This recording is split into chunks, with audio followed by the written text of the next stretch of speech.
Hello everyone, welcome to our library. আজকে আমরা আবার নিয়ে চলে এসেছি NCERT science PYQ weekly practice set 9। আজকে হচ্ছে 9th উইক, তাই আমরা নিয়ে চলে এসেছি উইকলি প্র্যাকটিস সেট 9, যেখানে আমরা টোটাল 50 কোশ্চেন আলোচনা করবো এবং কোশ্চেনগুলি কি বেসিক টু অ্যাডভান্স লেভেলের টোটাল 50 কোশ্চেন আমরা আলোচনা করব, যে প্রশ্নগুলি upcoming RRB technician, RRB ALP, RRB group D এবং RRB NTPCর সঙ্গে সঙ্গে আপার প্রাইমারি ট্রেডে জেনারেল সায়েন্স ব্যাকগ্রাউন্ডে যারা এক্সাম দিচ্ছে তাদের জন্য ভেরি ভেরি ইম্পর্টেন্ট। তো ভিডিওটি শেষ পর্যন্ত দেখো এবং সেই সঙ্গে সঙ্গে ভিডিওটি যদি ভালো লেগে থাকে তাহলে ভিডিওটি অবশ্যই লাইক করে দেবে এবং সেই সঙ্গে সঙ্গে তোমার বন্ধুদের সাথে ভিডিওটি শেয়ার করে দিও। এই ধরনের ভিডিও শেয়ার করাটা খুব জরুরি। যারা এখনও পর্যন্ত আমাদের চ্যানেলটি সাবস্ক্রাইব করোনি তারা অবশ্যই অবশ্যই অবশ্যই অবশ্যই করে সাবস্ক্রাইব করে দিও। তো চলো আজকের কোশ্চেন সেট শুরু করা যাক। The profuse perspiration is due to, অত্যাধিক ঘাম হওয়ার কারণ হলো অপশন নাম্বার এ বলেছে দ্য স্টিল উইন্ড স্থির বাতাস, অপশন নাম্বার বি বলেছে দ্য হট ওয়েদার গরম আবহাওয়া, অপশন নাম্বার সি বলেছে দ্য হাই হিউমিডিটি উচ্চ আর্দ্রতা, আর অপশন নাম্বার ডি বলেছে অল ওভার দ্য অ্যাবাভ অর্থাৎ উপরের সবকটি। তাহলে কোনটা হবে? অত্যাধিক ঘাম হওয়ার কারণ। অত্যাধিক ঘাম হওয়ার কারণ হচ্ছে যে অত্যাধিক আর্দ্রতা, গরম আবহাওয়া এবং বাতাস স্থির থাকা, অর্থাৎ উপরে তিনটেই হবে। অর্থাৎ উপরে তিনটে হওয়ার জন্য কি হয়ে যাবে? অল অফ দ্য অ্যাবাভ বা অপশন নাম্বার ডি হয়ে যাবে এক্ষেত্রে সঠিক উত্তর, অল অফ দ্য অ্যাবাভ। কি বলেছে তাকে এক্সপ্লেনেশনে? অত্যাধিক ঘাম হওয়ার পেছনে এই প্রতিটি কারণেই অত্যন্ত গুরুত্বপূর্ণ ভূমিকা পালন করে। গরম আবহাওয়া বা হট ওয়েদার যখন বাইরের তাপমাত্রা বেড়ে যায়, শরীর নিজেকে ঠান্ডা করার জন্য ঘাম উৎপন্ন করে। চামড়া থেকে এই ঘাম বাষ্পীভূত হওয়ার সময় শরীরের তাপ শুষে নেয়, যা শরীরের অভ্যন্তরীণ তাপমাত্রা স্বাভাবিক রাখতে সাহায্য করে। উচ্চ আর্দ্রতা দ্য হিউমিডিটি, বাতাসের জলীয় বাষ্পের পরিমাণ বেশি থাকলে শরীর থেকে ঘাম সহজে শুকায় না বা বাষ্পীভূত হতে পারে না, ফলে শরীর ঠান্ডা হওয়ার জন্য আরও বেশি ঘাম জড়াতে শুরু করে, যা আমাদের ভিজে সবসময় করে দেয়। আর স্থির বাতাস হচ্ছে স্টিল উইন্ড, বাতাস চললে তার শরীরের কাছে আর্দ্র বাতাসকে সরিয়ে দিয়ে ঘাম দ্রুত শুকোতে সাহায্য করে, কিন্তু বাতাস স্থির থাকলে তা আর্দ্রতা শরীরের পাশেই জমতে থাকে, ফলে ঘাম শুকায় না এবং আমাদের শরীরের অস্বস্তি ও ঘাম বেড়ে যায়। কোশ্চেন নাম্বার 2 বলেছে what is the approximate velocity of sound in air, বাতাসের শব্দের আনুমানিক বেগ কত? অপশন নাম্বার এ বলেছে 330 metre per second, option number B বলেছে 3 metre per second, option number C বলেছে 30 মিটার পার সেকেন্ড, আর অপশন নাম্বার ডি বলেছে অল অফ দ্য অ্যাবাভ। তাহলে বাতাসের যে আনুমানিক শব্দের বেগ সেটা কি? সেটা হচ্ছে 330, প্রায় 330 metre per second. Option number A হয়ে যাবে এক্ষেত্রে সঠিক উত্তর, অপশন নাম্বার এ হয়ে যাবে এক্ষেত্রে সঠিক উত্তর, 330 মিটার পার সেকেন্ড। আরও কি বলেছে দেখো, শুষ্ক বাতাস 0 ডিগ্রি সেন্টিগ্রেড তাপমাত্রায় শব্দের বেগ প্রায় 332 মিটার পার সেকেন্ড হয়ে থাকে। 0 ডিগ্রি সেন্টিগ্রেড তাপমাত্রায় শব্দের বেগ হচ্ছে 332 metre per second. Very very important line. তাপমাত্রা বাড়লে শব্দের বেগও কিছুটা বৃদ্ধি পায় প্রতি 1 ডিগ্রি ভেরি ভেরি ইম্পর্ট্যান্ট জায়গা, দেখো এটা প্রতি 1 ডিগ্রি সেলসিয়াস বৃদ্ধিতে প্রায় 0.6 মিটার পার সেকেন্ড বাড়ে। প্রতি 1 ডিগ্রি সেলসিয়াস বৃদ্ধিতে তাপমাত্রাটি 0.6 মিটার পার সেকেন্ড বাড়ে। তাই প্রদত্ত বিকল্পগুলির মধ্যে 330 মিটার পার সেকেন্ড হচ্ছে সব থেকে সঠিক অনুমান। ঠিক আছে, আচ্ছা নেক্সট কোশ্চেন কি বলেছে? Question number 3, metrology is science of, metrology কোন বিষয়ের বিজ্ঞান? অপশন নাম্বার এ বলেছে মেট্রিয়ার্স অর্থাৎ উল্কা, অপশন নাম্বার বি বলেছে মেটালস বা ধাতু, অপশন নাম্বার সি বলেছে ওয়েদার বা আবহাওয়া, অপশন নাম্বার ডি বলেছে আর্থকোয়েক বা ভূমিকম্প। তাহলে কোনটা হবে এক্ষেত্রে?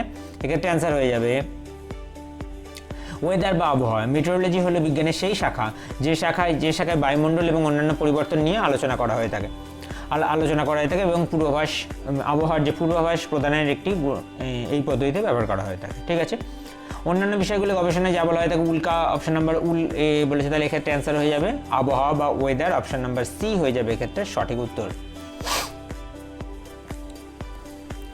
আচ্ছা, উল্কা সংক্রান্ত যে বিদ্যা সেটাকে কি বলছে? সেটাকে বলছে মেটিওরিটিক্স হচ্ছে উল্কা সংক্রান্ত বিদ্যা। ভেরি ভেরি ইম্পর্ট্যান্ট, পরীক্ষায় দিতে পারে। মেটিওরিটিক্স হচ্ছে উল্কা সংক্রান্ত বিদ্যা। ঠিক আছে, ধাতু সংক্রান্ত বিদ্যাকে কি বলছে? ধাতু সংক্রান্ত বিদ্যাকে বলা হচ্ছে মেটালার্জি বা ধাতুবিদ্যা। আর ভূমিকম্প সংক্রান্ত বিদ্যাকে কি বলছে? ভূমিকম্প সংক্রান্ত গবেষণা বিদ্যাকে বলা হয়ে থাকে সিসমোলজি বা ভূকম্পন বিদ্যা। ঠিক আছে, তাহলে এক্ষেত্রে অ্যান্সার হয়ে যাবে অপশন নাম্বার সি, ওয়েদার বা আবহাওয়া সংক্রান্ত বিদ্যা কি? মেট্রোলজি। অপশন নাম্বার সি হয়ে যাবে সঠিক উত্তর। নেক্সট কোশ্চেন কি বলেছে দেখো, when a piece of ice floating on water in a vessel vessel melts completely the level of water will, পাত্রের জলে ভাসমান এক টুকরো বরফ সম্পূর্ণ গলে গেলে জলের স্তরের কি পরিবর্তন হবে? অপশন নাম্বার এ বলেছে রিমেইন দ্য সেম, একই থাকবে। অপশন নাম্বার বি বলেছে ইনক্রিজ, বৃদ্ধি পাবে। অপশন নাম্বার সি বলেছে ডিক্রিজ, হ্রাস পাবে। অপশন নাম্বার ডি বলেছে মে ইনক্রিজ অর ডিক্রিজ, বাড়তেও পারে কমতেও পারে। কী হবে অ্যান্সার দেখো।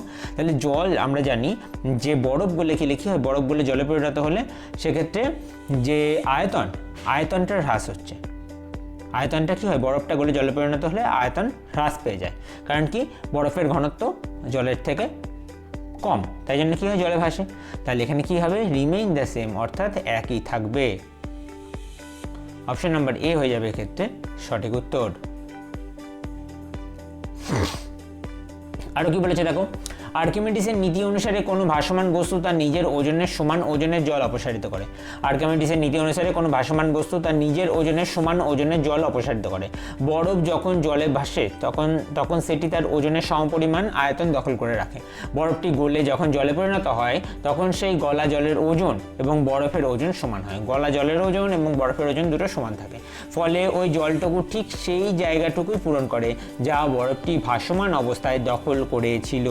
এই কারণে জলের স্তরের কোনো পরিবর্তন হয় না। ওকে, কোশ্চেন নাম্বার 5 কি বলেছে দেখো, one can determine the age of the tree, একজন ব্যক্তি গাছের বয়স নির্ধারণ করতে পারে। অপশন নাম্বার এ বলেছে by counting the number of level, স্তরের সংখ্যা গণনা করে। অপশন নাম্বার বি বলেছে by the size of the tree, গাছের আকার দেখে। অপশন নাম্বার সি বলেছে by counting the number of branches, গাছের ডালপালার সংখ্যা গণনা করে। আর অপশন নাম্বার ডি বলেছে by counting the number of rings, বর্ষ বলয় বা রিংয়ের সংখ্যা গণনা করে। Very very good question. তাহলে দেখো, যখনই গাছের যে বয়স সেটা নির্ধারণ করার একটাই পদ্ধতি, গাছের কাণ্ড কাটার পরে গাছের কাণ্ডের মধ্যে দেখা যায় যে কতগুলো রিং আছে, সেই রিং কাউন্ট করে গাছের যে বয়স সেটি গণনা করা সম্ভব, ঠিক আছে। এবং যে রিংটাকে বলছে সেই রিংটাকে কী বলছে, সেই রিংটাকে বলছে বর্ষ বলয়। তাহলে এটা অ্যান্সার কী হয়ে যাবে, অপশান নাম্বার ডি হয়ে যাবে সঠিক উত্তর, by counting the number of ring, অর্থাৎ বর্ষ বলয় বা রিংয়ের সংখ্যা গণনা করে। অর্থাৎ এখানে কি বলেছেন দেখো, প্রতি বছর এক্সপ্লেনেশনে কি বলেছে, প্রতি বছর একটি গাছের কাণ্ডের কাঠের একটি করে নতুন স্তর তৈরি হয়। গাছটি কাটা হলে কাণ্ডের প্রস্থচ্ছেদে এই স্তরগুলি বলয়াকৃতি বা বলয় বা রিং হিসেবে দেখা যায়। একে বর্ষ বলয় বা অ্যানুয়াল রিং বলা হয়ে থাকে। এই রিংগুলি গণনা করে বিজ্ঞানীরা গাছের বয়স নির্ধারণ করতে পারেন। এবং গাছের বয়স নির্ণয়ের এই বিদ্যাকে কি বলেছে দেখো, বলেছে ডেন্ড্রোক্রোনোলজি, ডেন্ড্রোক্রোনোলজি বা ডেন্ড্রোক্রোনোলজি, ঠিক আছে, ডেন্ড্রোক্রোনোলজি দন্তস্বর আপলের উচ্চারণটা হবে না, ক্রোনোলজি, ডেন্ড্রোক্রোনোলজি, ঠিক আছে, ভেরি ভেরি ইম্পর্টেন্ট। আচ্ছা, আকার কি, আকার বা ডালপালার সংখ্যা নির্ভরযোগ্য নয়, কারণ এগুলি পরিবেশের মাটি এবং গাছের প্রজাতির উপর নির্ভর করে, কেবল বয়সের উপর নির্ভর করে না। ওকে, কোশ্চেন নাম্বার 6 কি বলেছে দেখো, in the Einstein equation E is equal to M C square C denotes, অর্থাৎ আইনস্টাইনের সমীকরণ E is equal to M C স্কোয়ারে কি নির্দেশ করে, E is equal to M C স্কোয়ারে কি নির্দেশ করে। অপশন নাম্বার এ বলেছে দ্য ভেলোসিটি অফ লাইট, আলোর বেগ। অপশন নাম্বার বি বলেছে দ্য ভেলোসিটি অফ সাউন্ড, শব্দের বেগ। অপশন নাম্বার সি বলেছে এ কনস্ট্যান্ট ফ্যাক্টর, একটি ধ্রুবক। অপশন নাম্বার ডি বলেছে দ্য ওয়েভলেন্থ অফ লাইট, অর্থাৎ আলোর তরঙ্গ দৈর্ঘ্য। তো আমরা জানি যে E is equal to M C square যে ফর্মুলাটা আছে সেটা হচ্ছে আইনস্টাইনের একটি বিখ্যাত ফর্মুলা, যেখানে হচ্ছে ই প্রকাশ করে হচ্ছে শক্তি বা এনার্জি, এম হচ্ছে ভর বা মাস, আর সি হচ্ছে শূন্য মাধ্যমে আলোর বেগ বা ভেলোসিটি অফ লাইট, ঠিক আছে, কোথায়, ইন দ্য ভ্যাকুম, ঠিক আছে, যার মান হচ্ছে 3 × 10⁸ metre per second, 3 × 10⁸ metre per second, ঠিক আছে। আচ্ছা, তাহলে এটা কি, দ্য ভেলোসিটি অফ লাইট বা আলোর বেগ। অপশন নাম্বার এ হয়ে যাবে এক্ষেত্রে সঠিক উত্তর। What is ultrasonic wave, ultrasonic wave বা আল্ট্রাসোনিক তরঙ্গ কি? অপশন নাম্বার এ বলেছে sound wave having the frequency higher than the audio frequency range, শব্দ তরঙ্গ যার কম্পাঙ্ক শ্রবণযোগ্য সীমার চেয়ে বেশি হয়ে থাকে। অপশন নাম্বার বি বলেছে sound wave having the frequency lower than the audio frequency range, অর্থাৎ শব্দ তরঙ্গ যার কম্পাঙ্ক শ্রবণযোগ্য সীমার চেয়ে কম হয়, ঠিক আছে। অপশন নাম্বার সি বলেছে sound wave produced in vacuum, শূন্য স্থানে উৎপন্ন শব্দ তরঙ্গ। আর অপশন নাম্বার ডি বলেছে sound wave produced by animal, অর্থাৎ প্রাণীদের দ্বারা উৎপন্ন শব্দ তরঙ্গ, প্রাণীদের দ্বারা উৎপন্ন শব্দ তরঙ্গ, নাকি শূন্য মাধ্যমে, নাকি আমাদের শ্রুতিগোচর শব্দের থেকে কম কম্পাঙ্কযুক্ত শব্দ, নাকি শ্রুতিগোচর শব্দের থেকে বেশি কম্পাঙ্কযুক্ত শব্দ। তো জেনারেলি আমরা জানি আমাদের যে অডিওবল রেঞ্জ বা অডিওবল ফ্রিকোয়েন্সি সেটা কি, সেটা হচ্ছে 20 হার্টজ থেকে 20,000 হার্টজের মধ্যবর্তী হয়ে থাকে, ঠিক আছে। 20 থেকে 20,000 হার্টজের মধ্যবর্তী হয়ে থাকে, এবং এই 20 থেকে 20,000 হার্টজের মধ্যে যে শব্দ আমরা যে কোনো ওয়েভ, সেই ওয়েভ হচ্ছে আমাদের কানে শব্দ পৌঁছায়, ঠিক আছে, ওয়েভের শব্দ পৌঁছায়। কিন্তু তার থেকে যখন কম বা বেশি হয়ে যায় তার ক্ষেত্রে নামটা ভিন্ন হয়ে যায়। তো সেটা এখানে বলেছে যে আলট্রাসোনিক ওয়েভ, দেখ কি বলেছে যে আলট্রাসোনিক তরঙ্গ বা আলট্রাসোনিক ওয়েভ কি বলেছে, যে তরঙ্গ 20,000 হার্টজের বেশি হয়ে থাকে। আলট্রাসনিক ওয়েভ হচ্ছে যার 20,000 হার্টজের বেশি হয়ে থাকে, সেটা হচ্ছে আলট্রাসনিক ওয়েভ। মানুষ এই শব্দ শুনতে পায় না, তবে বাদুড় বা ডলফিনের মতো প্রাণীরা চলাচলের জন্য এই শব্দ ব্যবহার করে। আর ইনফ্রাসনিক কাদেরকে বলছে দেখো, যাদের শব্দের কম্পাঙ্ক 20 হার্টজের থেকে কম হয় তাদেরকে বলা হচ্ছে ইনফ্রাসনিক ওয়েভ, ঠিক আছে। তাহলে এক্ষেত্রে কী হবে, এক্ষেত্রে অ্যান্সার হয়ে যাবে শব্দ তরঙ্গর যার কম্পাঙ্ক শ্রবণযোগ্য সীমার চেয়ে বেশি হয়ে থাকে, অর্থাৎ অপশন নাম্বার এ হয়ে যাবে এক্ষেত্রে সঠিক উত্তর। Mind it. Option number B যেটা আছে সেটা কি, সেটা হচ্ছে ইনফ্রাসনিক ওয়েভের এক্সাম্পল, মানে ইনফ্রাসনিক ওয়েভটা কি সেটাই আর কি এক্সপ্লেন করা আছে অপশন নাম্বার বিতে, যেটা হচ্ছে এক্ষেত্রে ভুল। কোয়েশ্চেন নাম্বার 8 কি বলেছে দেখো, what type of lens will be suggest for a far sighted person, অর্থাৎ দীর্ঘ দৃষ্টি সম্পন্ন ব্যক্তির জন্য আপনি কোন ধরনের লেন্সের পরামর্শ দেবেন। অপশন নাম্বার এ বলেছে ডাইভার্জিং বা অপসারী লেন্স, অপশন নাম্বার বি বলেছে কনভার্জিং বা অভিসারী লেন্স, অপশন নাম্বার সি বলেছে প্লেন বা সমতল লেন্স, অপশন নাম্বার ডি বলেছে কন্ট্যাক্ট লেন্স। তাহলে দেখো, যখনই হচ্ছে দূর দৃষ্টি সম্পন্ন ব্যক্তি অর্থাৎ ফার সাইটেড পারসন, তাদের ক্ষেত্রে কি সমস্যা হয়, তারা দূরের দৃষ্টি দেখতে পায় কিন্তু কাছের দূরের বস্তু দেখতে পায় কিন্তু কাছের বস্তু দেখতে তাদের অসুবিধা হয়, বা কাছের জিনিস দেখতে তাদের অসুবিধা হয়। অর্থাৎ তাদের কি হয়ে থাকে, তাদের জন্য দরকার কি পজিটিভ লেন্স। অর্থাৎ কী বলেছে দেখো, অর্থাৎ কনভার্জিং বা অভিসারী লেন্স আমরা উত্তল লেন্সের ক্ষেত্রে হিসেবে চিনে থাকি, ঠিক আছে। তাহলে এক্ষেত্রে অ্যান্সার কোনটা হয়ে যাবে, এক্ষেত্রে অ্যান্সার হয়ে যাবে কনভার্জিং বা অভিসারী লেন্স, বা অপশন নাম্বার বি হয়ে যাবে এক্ষেত্রে সঠিক উত্তর, যেটা হচ্ছে উত্তল লেন্সও বলা হয়ে থাকে। ওকে, নেক্সট কি বলেছে দেখো, এক্সপ্লেনেশনে দীর্ঘদৃষ্টি বা হাইপারমেট্রোপিয়া এই সমস্যায় আক্রান্ত ব্যক্তি দূরের জিনিস পরিষ্কার দেখতে পেলেও কাছের জিনিস ঝাপসা দেখে। দূরের জিনিস পরিষ্কার দেখতে পায় কিন্তু কাছের জিনিস ঝাপসা দেখেন, যেটা হচ্ছে আমার ক্ষেত্রে হয়ে থাকে। আমি দূরের জিনিস ভুল বললাম, আমার নয়, যাদের আর কি চালসে হয়ে থাকে, অর্থাৎ যাদের পজিটিভ পাওয়ার থাকে তারা দূরের জিনিস পরিষ্কার দেখে কিন্তু কাছের জিনিস ঝাপসা দেখেন, ঠিক আছে। এর কারণ হলো আলোকরশ্মি চোখের রেটিনার উপর না পড়ে তার পিছনের বিন্দুতে গিয়ে পড়ে থাকে, ঠিক আছে। কিন্তু অভিসারী লেন্স বা কনভার্জিং লেন্স বা কনভেক্স লেন্স যদি ব্যবহার করি তাহলে সেটা কি হয়ে থাকে, সংকুচিত হয়ে অভিসারী লেন্সের রেটিনার উপর নিখুঁত ফোকাস তৈরি করতে সাহায্য করে, ঠিক আছে। আচ্ছা, অপসারী লেন্স বা ডাইভার্জিং লেন্স বা কনকেভ লেন্স, ঠিক আছে, সেটা হচ্ছে স্বল্প দৃষ্টি বা যাদের হচ্ছে নিকট দৃষ্টি বা কাছের জিনিস দেখতে অসুবিধা হয় না কিন্তু দূরের জিনিস দেখতে অসুবিধা হয়, তাদের সেই ধরনের সমস্যাটাকে কি বলা হয় থাকে মায়োপিয়া, এবং মায়োপিয়া যাদের থাকে তাদের হয়ে থাকে কি অপসারী লেন্স বা ডাইভার্জিং লেন্স ব্যবহার করা হয়ে থাকে বা নেগেটিভ লেন্স ব্যবহার করা হয়ে থাকে। আর যাদের হচ্ছে দূরের জিনিস দেখতে অসুবিধা হয় না কিন্তু কাছের জিনিস দেখতে অসুবিধা হয় তাদের জন্য হচ্ছে অভিসারী লেন্স বা কনভার্জিং লেন্স ব্যবহার করা হয়ে থাকে। সেক্ষেত্রে অপশন নাম্বার বি অর্থাৎ পজিটিভ লেন্স বা উত্তল লেন্স হয়ে যাবে এক্ষেত্রে সঠিক উত্তর। কোয়েশ্চেন নাম্বার 9 কি বলেছে দেখো, what is the main source of vitamin A, vitamin এর প্রধান উৎস কোনটি। অপশন নাম্বার এ বলেছে অল দ্য ভেজিটেবলস, সব ধরনের শাকসবজি। অপশন নাম্বার বি বলেছে অরেঞ্জ বা কমলা লেবু। অপশন নাম্বার সি বলেছে যে লেমন বা লেবু। অপশন নাম্বার ডি বলেছে মিট বা মাংস। তাহলে আমরা জানি যে অপশন তোমার ভিটামিন এ যেটা সেটার যে উৎস সেটা কি, সেটা হচ্ছে সমস্ত রকম যে শাকসবজি বা অল টাইপস অফ ভেজিটেবলস হয়ে থাকে ভিটামিন এর প্রপার সোর্স। তাহলে এক্ষেত্রে অ্যান্সার কোনটা হয়ে যাবে, এক্ষেত্রে অ্যান্সার হয়ে যাবে অপশন নাম্বার এ হয়ে যাবে এক্ষেত্রে সঠিক উত্তর, ঠিক আছে। দেখো এক্সপ্লেনেশনে কি বলা আছে, এক্সপ্লেনেশনে বলা আছে যে ভিটামিন এ শাকসবজি প্রচুর পরিমাণে ভিটামিন এ পাওয়া যায়, মানে শাকসবজিতে প্রচুর পরিমাণে ভিটামিন এ পাওয়া যায়, বিশেষ করে সবুজ শাক, পালং শাক এবং হলুদ ও কমলা রঙের শাকসবজিতে যেমন গাজর, মিষ্টি আলু প্রচুর পরিমাণে বিটা ক্যারোটিন থাকে, যা শরীরে ভিটামিন এতে রূপান্তরিত করে। ঠিক আছে, আচ্ছা, কমলা লেবু, অরেঞ্জ, লেমন এগুলো হচ্ছে ভিটামিন সির প্রধান উৎস। মাংস, যদিও তোমার কলিজা বা লিভারে প্রচুর পরিমাণে ভিটামিন সি থাকে, তবে মানুষের সাধারণভাবে মাংস মূলত প্রোটিন এবং ভিটামিন বির জন্য সবচেয়ে বেশি পরিমাণ থাকে, বেশি পরিচিত। ঠিক আছে, ভিটামিন এ খুব কম সামান্য পরিমাণ থাকে। তাহলে এক্ষেত্রে অ্যান্সার হয়ে যাবে all types of vegetables. Question number 10 কি বলেছে দেখো, a person suffering from diabetes can be cured by injecting. ডায়াবেটিসে আক্রান্ত ব্যক্তি কী ধরনের ইনজেকশন দেওয়ার মাধ্যমে উপশম করা যেতে পারে? অপশন নাম্বার এ বলেছে পেনিসিলিন, অপশন নাম্বার বি বলেছে ইনসুলিন, অপশন নাম্বার সি বলেছে অ্যান্টিবায়োটিক, অপশন নাম্বার ডি বলেছে স্ট্রেপ্টোমাইসিন। তো আমরা জানি ডায়াবেটিস আক্রান্ত যে ব্যক্তি তাদের ক্ষেত্রে কী ব্যবহার করা থাকে? তাদের ক্ষেত্রে ইউজ করা থাকে ইনসুলিন ইনজেকশন। ঠিক আছে, ইনসুলিন ইনজেকশন। তাহলে এক্ষেত্রে অ্যান্সার কোনটা হয়ে যাবে? অপশন নাম্বার বি হয়ে যাবে এক্ষেত্রে সঠিক উত্তর। ঠিক আছে, এবার দেখো কি বলেছে এক্সপ্লেনেশনে, বলেছে ইনসুলিন ডায়াবেটিস বা বহুমূত্র রোগ তখন হয় যখন শরীরে পর্যাপ্ত ইনসুলিন তৈরি হতে পারে না, অথবা তৈরি হওয়া ইনসুলিন সঠিকভাবে ব্যবহার করতে পারে না। ইনসুলিন ইনজেকশন রক্তে শর্করার মাত্রা নিয়ন্ত্রণ করতে এবং কোষকে শক্তি উৎপাদনে সাহায্য করে।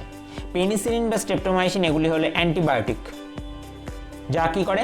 ব্যাকটেরিয়া ঘটিত সংক্রমণকে চিকিৎসা করতে সাহায্য করে থাকে। এগুলি ডায়াবেটিসের সঙ্গে কোনো রকম সম্পর্ক নেই। ঠিক আছে, তাহলে এক্ষেত্রে অ্যান্সার হচ্ছে ইনসুলিন। আচ্ছা, এবার দেখো একটা মজার ব্যাপার বলে দিই, ডায়াবেটিস হচ্ছে দুই প্রকার, একটা হচ্ছে টাইপ 1 ডায়াবেটিস আর একটা হচ্ছে টাইপ 2 ডায়াবেটিস। কী বলেছে দেখো, টাইপ 1 ডায়াবেটিস কী বলেছে? এটি একটি অটো ইমিউন অবস্থা। ঠিক আছে, শরীরের রোগ প্রতিরোধ ক্ষমতা ভুলবশত অগ্নাশয়ের বা প্যানক্রিয়াসে ইনসুলিন উৎপাদনকারী কোষগুলি ধ্বংস করে দেয়, ফলে শরীরে একদমই ইনসুলিন তৈরি হয় না।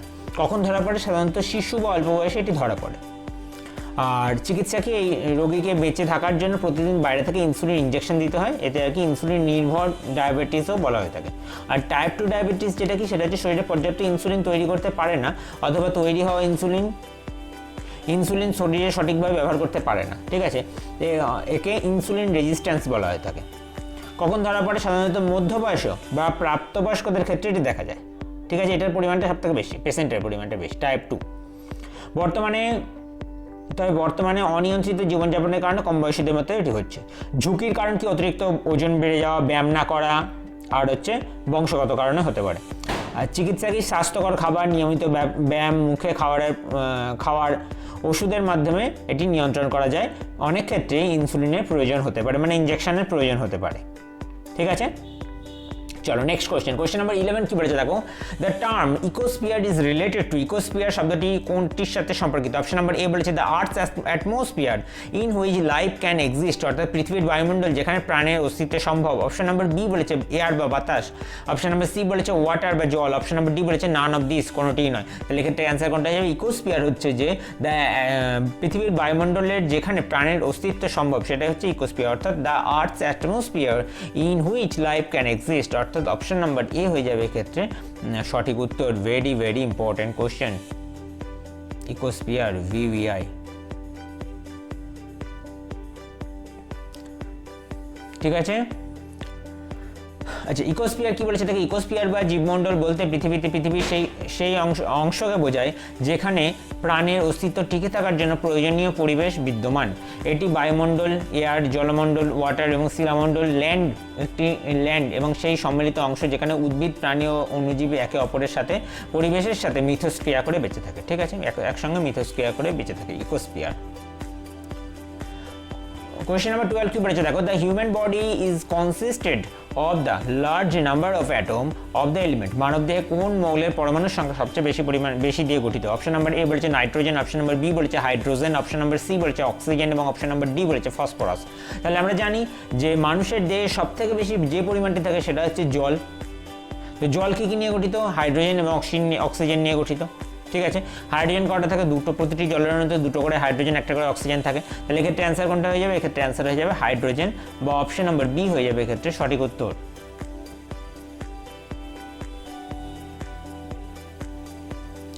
এক্সপ্লেনেশন কি বলেছে দেখো, মানবদেহের গঠন নিয়ে আলোচনার সময় ভর বা পরমাণুর সংখ্যা দুটির মধ্যে পার্থক্য বোঝাটা খুব জরুরি।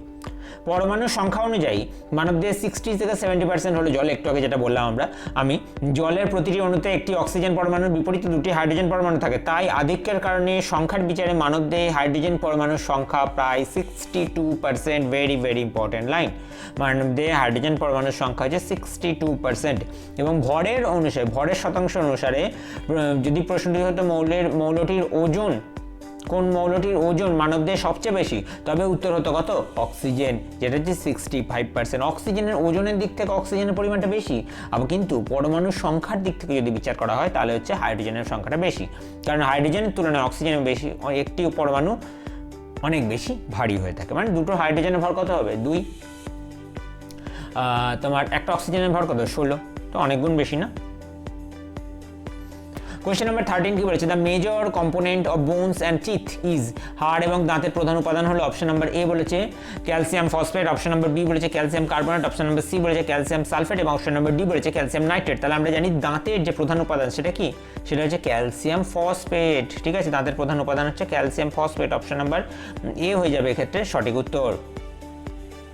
কি বলেছে দেখো, হাড় এবং দাঁতের মূলত হাইড্রোক্যাপাটাইট নামক একটি খনিজ দিয়ে গঠিত, হাইড্রোক্যাপাটাইট নামক একটি খনিজ নিয়ে গঠিত, যা আসলে ক্যালসিয়াম ফসফেটের একটি জটিল রূপ। এটি আমাদের কঙ্কালতন্ত্রের জন্য প্রয়োজনীয় দৃঢ়তা, কাঠামোগত শক্তি প্রদান এবং হাড়ের ভরের প্রায় 70% এবং দাঁতের এনামেলের সিংহভাগই এই ধরনের উপাদান দিয়ে তৈরি হয়ে থাকে। ঠিক আছে। কোয়েশ্চেন নাম্বার 14 কি বলেছে? The green colour of leaves is due to the presence of, পাতার সবুজ রঙের কারণ কোনটির উপস্থিতি? অপশন নাম্বার এ বলেছে metallic আয়ন্স contain in the soil, মাটিতে থাকা ধাতব আয়ন, অপশন নাম্বার বি বলেছে হিমোগ্লোবিন, অপশন নাম্বার সি বলেছে ক্লোরোফিল, আর অপশন নাম্বার ডি বলেছে all of the above. Very easy question. তো আমরা জানি যে এক্সপ্লেনেশনটাকে দেখে নিই চলো, যে পাতার সবুজ রং মূলত থাকে কি? ক্লোরোফিল নামক একটি সবুজ রঞ্জক পদার্থ। এবার এই সালোক সংশ্লেষ ক্লোরোফিল সালোক সংশ্লেষ প্রক্রিয়ার জন্য অপরিহার্য, যার মাধ্যমে গাছ সূর্যালোক ব্যবহার করে নিজের খাদ্য বা শর্করা জাতীয় খাদ্য তৈরি করে। আলোর প্রতিফলন, ক্লোরোফিল সূর্যের আলোর লাল ও নীল তরঙ্গদৈর্ঘ্য শোষণ করে নেয়, কিন্তু সবুজ আলোর প্রতিফলিত করে এবং এই প্রতিফলিত আলো আমাদের চোখে পড়ে, তাই আমরা পাতাকে সবুজ দেখি। ঠিক আছে। হিমোগ্লোবিন কি বলেছে? এটি আমাদের রক্তে থাকে, রক্তকে লাল বর্ণ প্রদান করে, আমাদের সাথে এর কোনো সম্পর্ক নেই। আমাদের সঙ্গে এর সম্পর্ক আছে, উদ্ভিদের সঙ্গে এর কোনো সম্পর্ক নেই। তাহলে এক্ষেত্রে অ্যান্সার কোনটা হয়ে যাচ্ছে? অপশন নাম্বার সি, ক্লোরোফিল হয়ে যাবে সঠিক উত্তর। কোয়েশ্চেন নাম্বার 15 কি বলেছে দেখো, a microphone is use to convert, একটি মাইক্রোফোন কি রূপান্তরিত করতে ব্যবহার করা হচ্ছে? অপশন নাম্বার এ বলেছে sound wave into light energy, শব্দ তরঙ্গ থেকে আলোক শক্তি। অপশন নাম্বার বি বলেছে sound wave into electric energy, শব্দ তরঙ্গকে বিদ্যুৎ শক্তিতে। অপশন নাম্বার সি বলেছে electrical energy into sound wave, বিদ্যুৎ শক্তিকে শব্দ তরঙ্গে। অপশন নাম্বার ডি বলেছে sound wave into thermal energy, শব্দ তরঙ্গকে তাপ শক্তিতে রূপান্তরিত করতে ব্যবহার করা যায়। তাহলে কোনটা হবে? আমরা জানি মাইক্রোফোন কি করে? মাইক্রোফোন হচ্ছে আমরা কথা বলি, যে কথাটা কি করছে, এই যে আমি কথা বলছি মাইক্রোফোনের মাধ্যমে, এই কথাটা কোথায় যাচ্ছে? এই কথাটা তারের মাধ্যমে ফোনে চলে যাচ্ছে, নিশ্চয়ই আমার শব্দটা যাচ্ছে না, কিন্তু ওই তারের মধ্যে যদি কেটে আমি যদি কানে ধরি কিন্তু আওয়াজ পাবো না, কিন্তু কি যাচ্ছে? কারেন্ট যাচ্ছে। ঠিক আছে। এই কারেন্টটা কি? কারেন্টটা হচ্ছে কনভার্ট করছে কে? ওই মাইক্রোফোন কনভার্ট করছে। কাকে কনভার্ট করছে? আমার কথাটাকে কিসে কনভার্ট করছে? কারেন্টে। ঠিক আছে। তাহলে হচ্ছে sound wave into electrical energy, option number B হয়ে যাবে এক্ষেত্রে সঠিক উত্তর। কি বলেছে দেখো, একটি মাইক্রোফোন একটি ট্রান্সডিউসার নাম হিসাবে ব্যবহার করা থাকে, হিসেবে কাজ করে। যখন কেউ কথা বলে তখন সেই শব্দ তরঙ্গ বাতাসের কম্পন মাইক্রোফোনের ভেতরে থাকা একটি পাতলা পর্দার বা ডায়াফ্রামের উপর পড়ে। সেই পর্দাটি কাঁপতে শুরু করলে সেই যন্ত্রটি কম্পন একটি বৈদ্যুতিক সংকেতে রূপান্তরিত হয়। এরপর সেই সংকেতকে রেকর্ড করা বা অন্য কোথাও পাঠানো সম্ভব হয়ে থাকে। ঠিক আছে। দেখো বিকল্প সি কি বলেছে, বিদ্যুৎ শক্তিকে শব্দ তরঙ্গে রূপান্তর এটি মূলত মানে উল্টো কাজটা করে। এই মাইক্রোফোনের উল্টো কাজটা কি করে? লাউড স্পিকার, যেটা এই কারেন্টটাকে কিসে কনভার্ট করে? কারেন্টটাকে হচ্ছে আমাদের শব্দ তরঙ্গে, অর্থাৎ বিদ্যুৎ শক্তিকে শব্দ তরঙ্গে রূপান্তরিত করে, যা মাইক্রোফোনের বিপরীত কাজ। কোয়েশ্চেন নাম্বার 16 কি বলেছে, the energy of food is measured in, খাদ্যের শক্তি কিসে পরিমাপ করা হয়ে থাকে?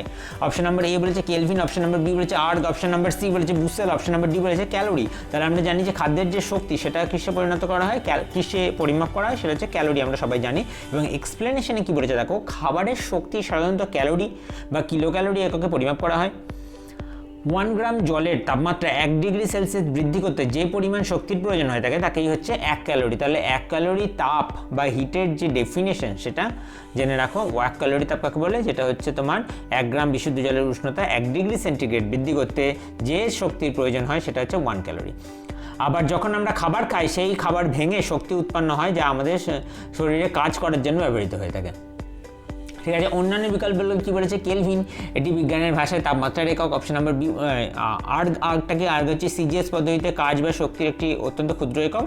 আর ব্রুসেল হচ্ছে ওজনের নয় বরং শস্য ও ফলের আয়তন পরিমাপের একটি একক হচ্ছে ব্রুসেল। ঠিক আছে, তাহলে এক্ষেত্রে অ্যান্সার কোনটা হয়ে যাবে? এক্ষেত্রে অ্যান্সার হয়ে যাবে ক্যালোরি। অপশন নাম্বার ডি হয়ে যাবে এক্ষেত্রে সঠিক উত্তর। কোয়েশ্চেন নাম্বার 17 কি বলেছে দেখো? দ্য চিফ কনস্টিটিউন্ট অফ গোবর গ্যাস, চিফ কনস্টিটিউন্ট অফ গোবর গ্যাসেস অর্থাৎ গোবর গ্যাসের প্রধান উপাদান হলো অপশন নাম্বার এ বলেছে মিথেন, অপশন নাম্বার বি বলেছে carbon dioxide, option number C বলেছে অ্যাসিটিলিন, অপশন নাম্বার ডি বলেছে ইথিলিন। তাহলে এক্ষেত্রে আমরা জানি যে গোবর গ্যাস যেটা, গোবর গ্যাসের প্রধান উপাদানটা কি? প্রধান উপাদান হচ্ছে মার্স গ্যাস বা মিথেন গ্যাস। ঠিক আছে, যাকে বায়োগ্যাস মানে গোবর গ্যাসের আরেক নাম হচ্ছে বায়োগ্যাস। এবং যেটি বায়োগ্যাস কেন বলা হয়ে থাকে তার কারণ হচ্ছে এটি গরু এবং অন্যান্য প্রাণীর যে মলমূত্র এবং জৈব বর্জ্য অক্সিজেনহীন পরিবেশে পচনের ফলে তৈরি হয়ে থাকে। ঠিক আছে, এর ফলে এর মধ্যে কি থাকে? 50 থেকে 70% মিথেন গ্যাস থাকে। 50 থেকে 70% মিথেন গ্যাস থাকে। এবং এই মিথেন গ্যাস কি? মিথেন গ্যাস হচ্ছে একটি দাহ্য গ্যাস। এই কারণেই গোবর গ্যাসের রান্নার জ্বালানি হিসেবে ব্যবহার করা হয়ে থাকে। ঠিক আছে, এটি দ্বিতীয় প্রধান উপাদান হিসেবে থাকে। কার্বন ডাইঅক্সাইড থাকে দ্বিতীয় প্রধান উপাদান, যা 30 থেকে 40% হচ্ছে কার্বন ডাইঅক্সাইড থাকে। তবে শক্তির মূল উৎস হলো মিথেন। তাহলে এক্ষেত্রে অ্যান্সার কোনটা হয়ে যাবে? অপশন নাম্বার এ মিথেন হয়ে যাবে এক্ষেত্রে সঠিক উত্তর। কোয়েশ্চেন নাম্বার 18 কি বলেছে দেখো? It was said that the Skylab would be broken into pieces in the earth atmosphere. ক্ষেত্রে বলা হয়েছিল যে স্কাইল্যাব পৃথিবীর বায়ুমণ্ডলে টুকরো টুকরো হয়ে যাবে, বায়ুমণ্ডল টুকরো টুকরো। অপশন নাম্বার এ বলেছে because of the high friction in the earth atmosphere, পৃথিবীর বায়ুমণ্ডলে উচ্চ ঘর্ষণের কারণে। অপশন নাম্বার বি বলেছে because of the time bomb placed in it, এর মধ্যে রাখা টাইম বোমের কারণে। অপশন নাম্বার সি বলেছে because of its large size, এটার আকার বিশালের কারণে। অপশন নাম্বার ডি বলেছে due to the gravity of the earth, পৃথিবীর মাধ্যাকর্ষণের কারণে। তো প্রথম কথা হচ্ছে স্কাইল্যাব। স্কাইল্যাব কি? স্কাইল্যাব হচ্ছে বিশাল একটি মহাকাশযান। যখন পৃথিবীর বায়ুমণ্ডলে প্রবেশ করে তখন সেটি প্রচণ্ড গতিতে থাকে এবং ঘন বাতাসের মধ্যে দিয়ে যখন আসার ফলে বাতাসের অণুগুলির সাথে মহাকাশযানের তীব্র ঘর্ষণ তৈরি হয় এবং এই ঘর্ষণের ফলে কয়েক হাজার ডিগ্রি সেন্টিগ্রেড তাপমাত্রা উৎপন্ন হয়, যা ধাতব কাঠামোকে গলিয়ে দেয় এবং বায়ুমণ্ডলের চাপে এটি টুকরো টুকরোয় ভেঙে যায়। ঠিক আছে, এবং যার ফলে কি হয়ে থাকে? যার ফলে ভেঙে যেতে পারে, সেটাই বলা হচ্ছে। তাহলে ক্ষেত্রে অ্যান্সার কোনটা হয়ে যাবে? Option number A because of the high friction in the earth atmosphere, বা পৃথিবীর বায়ুমণ্ডলে উচ্চ ঘর্ষণের কারণে। কোয়েশ্চেন নাম্বার 19 কি বলেছে দেখো? Black holes are celestial bodies which, black hole বা কৃষ্ণগহ্বর হলো এমন একটি জ্যোতিষ্ক যা অপশন নাম্বার এ বলেছে হ্যাভ স্ট্রং ম্যাগনেটিক ফিল্ড, শক্তিশালী চৌম্বক ক্ষেত্র সম্পন্ন। অপশন নাম্বার বি বলেছে হ্যাভ স্ট্রং ইলেকট্রিক ফিল্ড, শক্তিশালী তড়িৎ ক্ষেত্র সম্পন্ন। অপশন নাম্বার সি বলেছে আর সেলফ লুমিনিয়াস বডিজ অর্থাৎ স্বয়ংপ্রভ বস্তু। অপশন নাম্বার ডি বলেছে do not allow any light to escape outside, কোনো আলোকেই বাইরে বেরিয়ে আসতে দেয় না। তো আমরা জানি ব্ল্যাক হোল বা কৃষ্ণগহ্বর কি? কৃষ্ণগহ্বর হলো মহাকাশে এমন একটি জায়গা যেখানে মাধ্যাকর্ষণ শক্তি প্রচণ্ড, এতটাই প্রচণ্ড সেখানে কোনো কিছুই এমনকি আলোও বেরিয়ে আসতে পারে না, মানে সেখানে যা ঢুকে যায় সেখান থেকে আর কিছু বেরোতে পারে না। ঠিক আছে, এর কারণ হলো কি? এর কারণ হলো যে একটি বিশাল পরিমাণ ভর খুব ক্ষুদ্র একটি জায়গায় ঘনীভূত থাকে, মানে বিশাল ভর একটি ক্ষুদ্র জায়গায় ঘনীভূত আছে। ঠিক আছে, যেহেতু কোনো আলো সেখান থেকে প্রতিফলিত হয়ে আমাদের চোখে আসতে পারে না, তাই আমরা ব্ল্যাক হোলকে সরাসরি দেখতে পাই না। শুধু আলো যদি ভেতরে ঢোকে তখন সেক্ষেত্রে আমরা দেখতে পাই যে ব্ল্যাক হোলের মধ্যে আলোটা সিঙ্ক করছে। ঠিক আছে, তাহলে এক্ষেত্রে কী হবে? এক্ষেত্রে অ্যান্সার হয়ে যাবে do not allow any light to escape outside, অর্থাৎ কোনো আলোকেই বাইরে বেরিয়ে আসতে দেয় না। অপশন নাম্বার ডি হয়ে যাবে এক্ষেত্রে সঠিক উত্তর। কোয়েশ্চেন নাম্বার 20 কি বলেছে দেখো? Several materials which usually fall from sky on the earth are known as, কোনো বস্তু যা সাধারণত আকাশ থেকে পৃথিবীতে উড়ে আসে তাদেরকে কি বলা হয়ে থাকে? অপশন নাম্বার এ বলেছে স্যাটেলাইট বা উপগ্রহ। অপশন নাম্বার বি বলেছে অ্যাস্ট্রয়েড বা গ্রহাণু, অপশন নাম্বার সি বলেছে কমেটস বা ধূমকেতু, অপশন নাম্বার ডি বলেছে মিটিওরস বা উল্কা। তো আমরা জানি যেটা আর কি আকাশ থেকে মাটিতে এসে পড়ে সেটা কি, সেটা হচ্ছে উল্কা বলে থাকে, ঠিক আছে। তাহলে এক্ষেত্রে অ্যান্সার কোনটা হয়ে যাবে, এক্ষেত্রে যে মিটিওরস বা উল্কা, অপশন নাম্বার ডি হয়ে যাবে এক্ষেত্রে সঠিক উত্তর। তো এক্সপ্লেনেশনে কি বলেছে দেখো, বলেছে উল্কা বা মিটিওরস বাতাসে ভাসমান শিলা বা ধূলিকণা যখন পৃথিবীর বায়ুমণ্ডলে প্রবেশ করে তখন বাতাসের সাথে প্রচণ্ড সংঘর্ষে বা ঘর্ষণের ফলে এগুলি জ্বলে ওঠে, এবং আমরা সাধারণত বলি যেটাকে আমাদের সাধারণ ভাষায় বলে থাকি তারা খোসা। যদি কোনো উল্কার অবশিষ্ট অংশ পুড়ে না গিয়ে পৃথিবীতে এসে পৌঁছায় তখন সেটা উল্কাপিণ্ড বা মিটিওরয়েড বলে আর কি, উল্কাপিণ্ড বলে থাকে। আর উপগ্রহ যে চাঁদ ও পৃথিবীর কৃত্রিম উপগ্রহগুলোর মধ্যে বস্তু যেমন হচ্ছে চাঁদের যেমন গ্রহের চারিদিকে ঘোরে, এগুলি সচরাচর আকাশ থেকে ঝরে পড়ে না। আর গ্রহাণু হচ্ছে মূলত মঙ্গল ও বৃহস্পতির মাঝখানে একটা অঞ্চল থাকে যেখানে সূর্যকে প্রদক্ষিণ করে চলেছে পাথুরে বস্তু, ঠিক আছে। আর ধূমকেতু হচ্ছে যে এগুলি বরফ, ধুলো, গ্যাস দিয়ে তৈরি এক ধরনের জ্যোতিষ্ক যা সূর্যের কাছাকাছি এলে উজ্জ্বল লেজের মতো গঠন তৈরি করে, ঠিক আছে। এটা হচ্ছে যেরকম হ্যালির ধূমকেতু একটা এক্সাম্পল বলতে পারো, ঠিক আছে। তাহলে এক্ষেত্রে অ্যান্সার কোনটা হয়ে যাচ্ছে মিটিওরস বা উল্কা। কোয়েশ্চেন নাম্বার 21 কি বলেছে দেখো, bauxite is an important or of. Bauxite কোন ধাতুর একটা গুরুত্বপূর্ণ আকরিক? অপশন নাম্বার এ বলেছে অ্যালুমিনিয়াম, অপশন নাম্বার বি বলেছে কপার, অপশন নাম্বার সি বলেছে জিঙ্ক বা দস্তা, অপশন নাম্বার ডি বলেছে আয়রন বা লোহা। তাহলে আমরা জানি বক্সাইড কার আকরিক, সেটা হচ্ছে কি অ্যালুমিনিয়ামের আকরিক। তাহলে এক্ষেত্রে অ্যান্সার কোনটা হয়ে যাবে, অপশন নাম্বার এ হয়ে যাবে অ্যালুমিনিয়াম হয়ে যাবে এক্ষেত্রে সঠিক উত্তর। কি বলেছে দেখো, বক্সাইড হলো অ্যালুমিনিয়াম উৎপাদনের প্রধান আকরিক। এটি মূলত শিলা জাতীয় পদার্থ যাতে প্রচুর পরিমাণে অ্যালুমিনিয়াম অক্সাইড থাকে। বাণিজ্যিকভাবে অ্যালুমিনিয়াম নিষ্কাশনের জন্য বক্সাইড ব্যবহার করা হয়ে থাকে। অন্যান্য ধাতুর প্রধান আকরিকগুলি হলো অপশন নম্বর এ বলেছে তামা বা কপার, কপার পাইরাইটিস বা চ্যালকোপাইরাইটিস, অপশন নম্বর বি বলেছে দস্তা বা জিঙ্ক ব্লেন্ড বা ক্যালামাইন, অপশন নম্বর সি বলেছে অপশন নম্বর বি বলেছিল আর কি কপার, সি হচ্ছে জিঙ্ক আর ডি হচ্ছিল হেমাটাইট বা লোহা। তাহলে মানে এটা হচ্ছে অ্যালুমিনিয়াম, যার আকরিক হচ্ছে বক্সাইড, আমরা জানি এটা এক্ষেত্রে সঠিক উত্তর। অপশন নম্বর বি যেটা আছে তামা বা কপার, তার আকরিক হচ্ছে কপার পাইরাইটিস বা চ্যালকোপাইরাইটিস। অপশন নম্বর সি যেটা আছে জিঙ্ক বা দস্তা, তার আকরিক হচ্ছে জিঙ্ক ব্লেন্ড বা ক্যালামাইন। আর অপশন নম্বর ডি যেটা আয়রন বা লোহা আছে, তার আকরিক হচ্ছে হেমাটাইট বা ম্যাগনেটাইট, ঠিক আছে। আচ্ছা, কোয়েশ্চেন নাম্বার 22 কি বলেছে দেখো, in the process of galvanization iron sheet is coated with. Galvanization প্রক্রিয়ায় লোহার পাতের ওপর কিসের প্রলেপ দেওয়া হয়? অপশন নাম্বার এ হচ্ছে জিঙ্ক বা দস্তা, অপশন নাম্বার বি হচ্ছে টিন, অপশন নাম্বার সি হচ্ছে গ্যালেনা, অপশন নাম্বার ডি হচ্ছে অ্যালুমিনিয়াম। তাহলে গ্যালভানাইজেশন বাংলাটা কি বলতো? গ্যালভানাইজেশন বাংলা হচ্ছে দস্তা লেপন।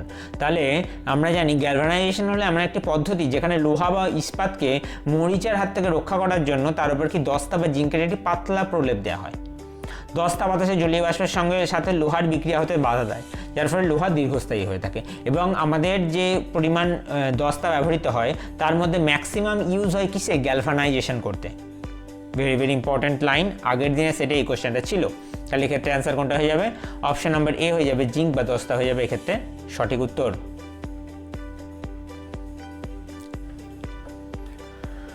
আচ্ছা, টিন কি আছে? এটি সাধারণত খাবারের ক্যান বা কৌটার ভেতর প্রলাপ দিতে ব্যবহার করা হয়। গ্যালেনা হচ্ছে এটি কোনো প্রলেপ নয়, বরং এটি একটি সীসার একটি আকরিক, ঠিক আছে।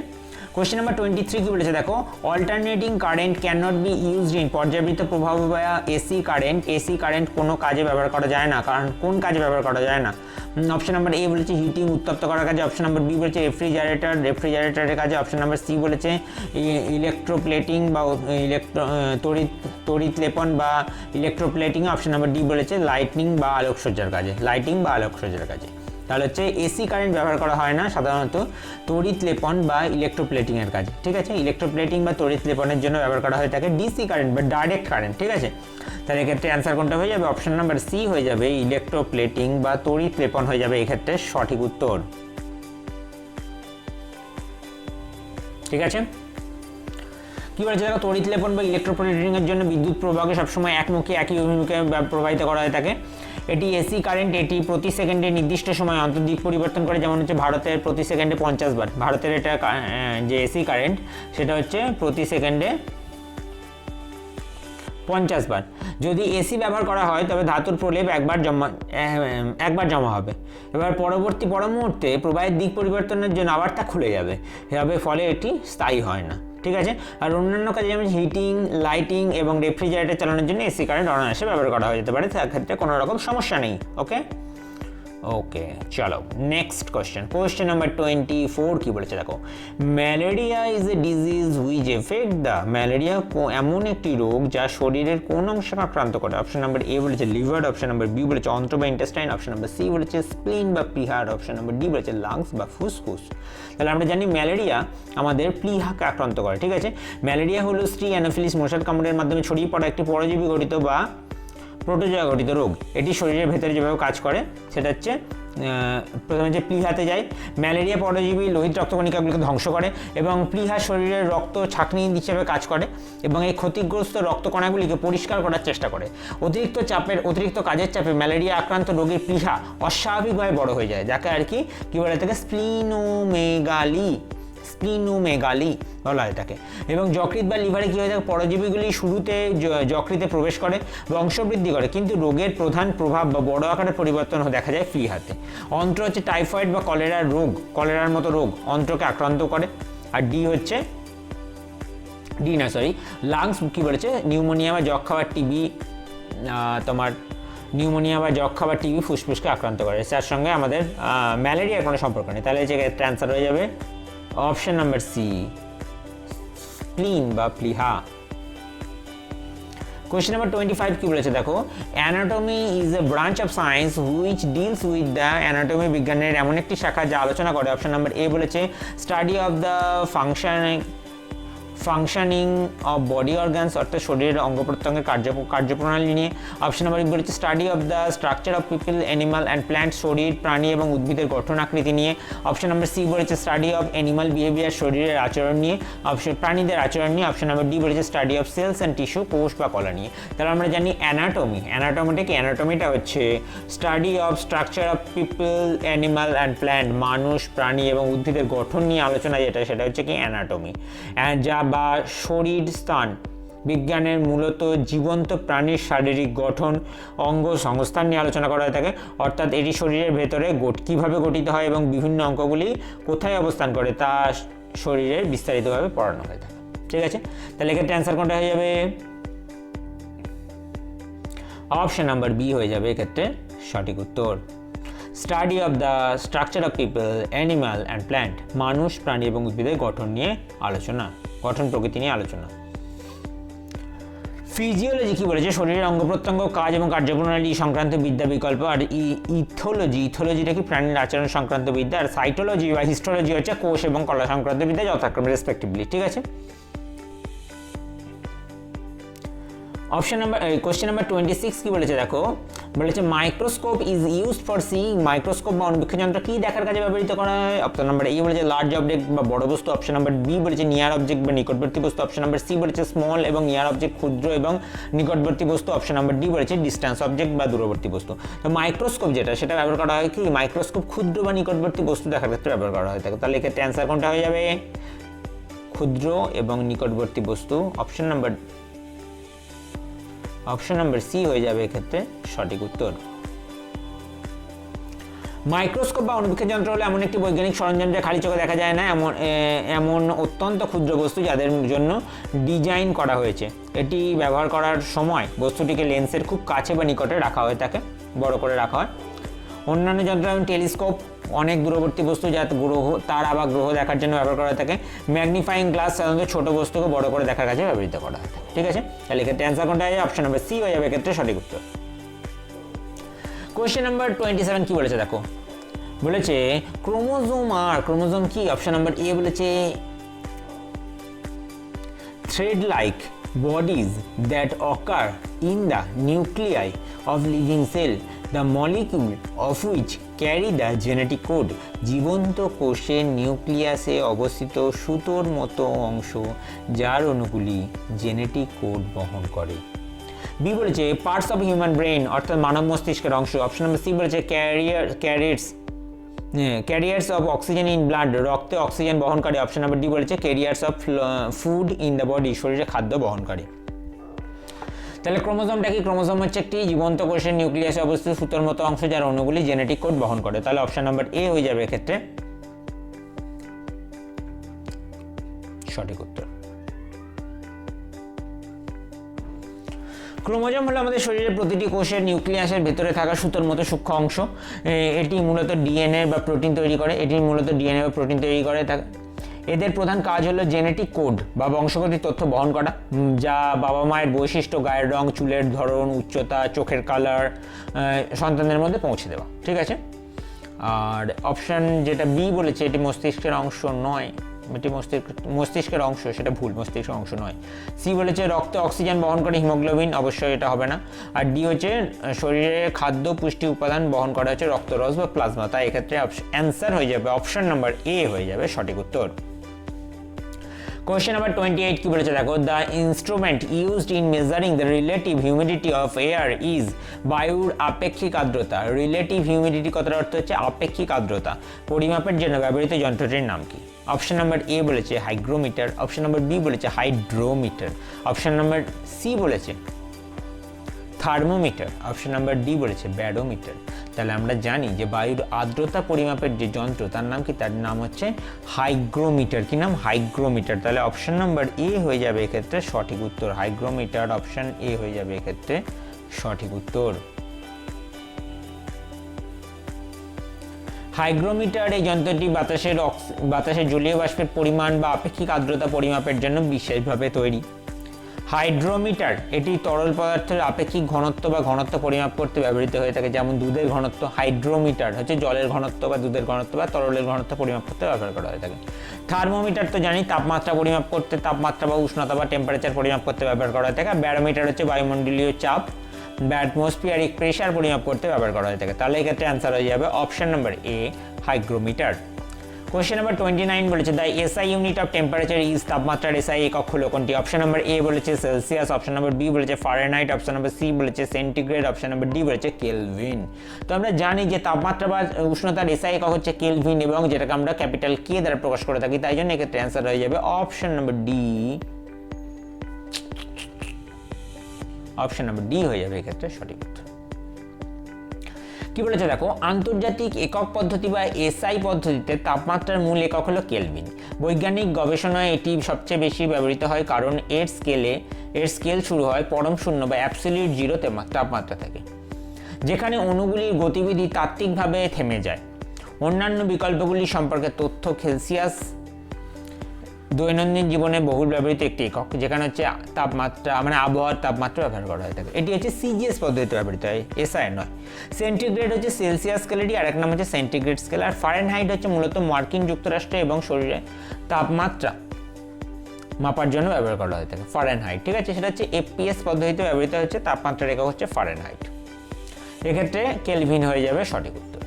কোশ্চেন নাম্বার 30 কি বলেছে দেখো, nowadays solar energy is preferred to other source of energy because, বর্তমানে অন্যান্য শক্তির উৎসের তুলনায় সৌরশক্তিকে বেশি প্রাধান্য দেওয়া হয় কারণ। অপশন নাম্বার এ বলেছে it is an inexhaustible source of energy, এটি শক্তির একটি অক্ষয় উৎস। অপশন নাম্বার বি বলেছে it is of low cost, এটার খরচ কম। অপশন নাম্বার সি বলেছে ইট কজেস নো পলিউশন, এর কোনো দূষণ ঘটায় না। অপশন নাম্বার ডি বলেছে all of these are relevant two solar energy, এই সবকটি হচ্ছে সৌরশক্তির ক্ষেত্রে প্রাসঙ্গিক। তাহলে আমরা জানি যে সৌরশক্তি যেটা সেটা হচ্ছে অক্ষয় উৎস, অর্থাৎ এর কোনো ক্ষয় হয় না, এটা আমি যত বেশি আহরণ করতে পারি এর কোনো শেষ নেই। ঠিক আছে, বা যত পরিমাণে সৌরশক্তি সবটা আমরা আহরণ করতেও পারি না এখনো পর্যন্ত, সেই টেকনোলজিও তৈরি হয়নি। 2 নম্বর হচ্ছে নো পলিউশন, দূষণমুক্ত। আর 3 নম্বর হচ্ছে লো কস্ট। তাহলে এর option number A B C তিনটে হয়ে যাবে সঠিক, এক্ষেত্রে হয়ে যাবে অপশন নাম্বার ডি হয়ে যাবে এক্ষেত্রে সঠিক উত্তর। ঠিক আছে, এক্সপ্লেনেশনে কি বলেছে দেখো, বর্তমানে বিশ্বজুড়ে সৌরশক্তিকে প্রাধান্য দেওয়ার বেশ কিছু জোরালো কারণ রয়েছে। এগুলি হচ্ছে অপশন এ যেটা আছে অক্ষয় শক্তির উৎস, অর্থাৎ ইনএক্সহস্টিবল সোর্স, কয়লা এবং পেট্রোলিয়ামের মতো জীবাশ্ম জ্বালানি একসময় শেষ হয়ে যাবে, কিন্তু সূর্যের শক্তি অফুরন্ত, তাই কোনোদিন শেষ হবে না। অপশন নাম্বার বি বলেছে দূষণমুক্ত নো পলিউশন, সৌর প্যানেল থেকে বিদ্যুৎ উৎপাদনের সময় কোনো ক্ষতিকারক গ্যাস বা ধোঁয়া নির্গত হয় না, এটি পরিবেশের রক্ষা করতে এবং জলবায়ু পরিবর্তনের মোকাবিলা করতে সাহায্য করে। 3 বলেছে সাশ্রয়ী, লো কস্ট, অবশ্যই যদিও সোলার প্যানেল বসানোর প্রাথমিক খরচ কিছুটা বেশি, কিন্তু এর জ্বালানি সূর্যের আলো সম্পূর্ণ বিনামূল্যে পাওয়া যায়, ফলে দীর্ঘমেয়াদী বিদ্যুৎ খরচ অনেক কমে যায় এবং রক্ষণাবেক্ষণের যে খরচ সেটাও অনেক কম হয়ে থাকে। তাই এক্ষেত্রে অ্যান্সার হয়ে যাবে option A B C D, অর্থাৎ ডি হয়ে যাবে অল অফ দ্য অ্যাভাভ, উপরে সবগুলোই সত্যি। কোশ্চেন নাম্বার 31 কি বলেছে দেখো, the source of solar energy, সৌরশক্তির উৎস হলো অপশন নাম্বার এ বলেছে নিউক্লিয়ার ফিউশন, নিউক্লিয় সংযোজন, অপশন নাম্বার বি বলেছে নিউক্লিয়ার ফিশন, নিউক্লিয় বিভাজন, অপশন নাম্বার সি বলেছে the setting of the sun, সূর্যাস্ত, অপশন নাম্বার ডি বলেছে নান অফ দিস, এর কোনোটি নয়। তাহলে আমরা জানি যে তোমার সোলার এনার্জি বা সূর্যের যে শক্তি সেটার প্রধান উৎস কি নিউক্লিয়ার সংযোজন বা নিউক্লিয়ার ফিউশন, ঠিক আছে।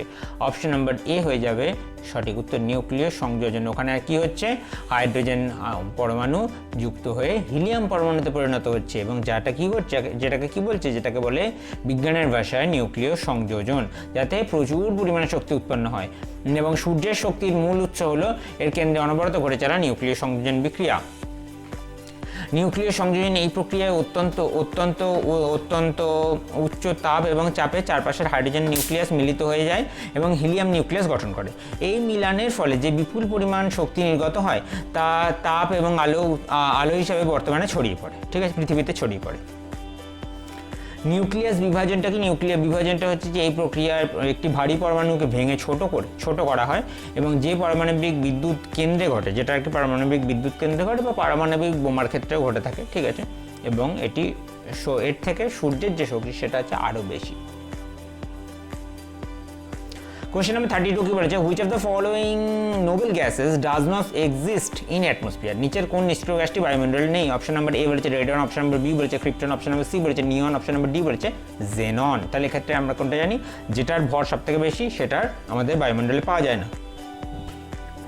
এক্ষেত্রে অ্যান্সার হয়ে যাবে কোনটা, রেডন। এটি তেজস্ক্রিয় নিষ্ক্রিয় গ্যাস, একমাত্র তেজস্ক্রিয় নিষ্ক্রিয় বা রেডিও অ্যাক্টিভ নোবেল গ্যাস সেটা কোনটা, সেটা হচ্ছে রেডন।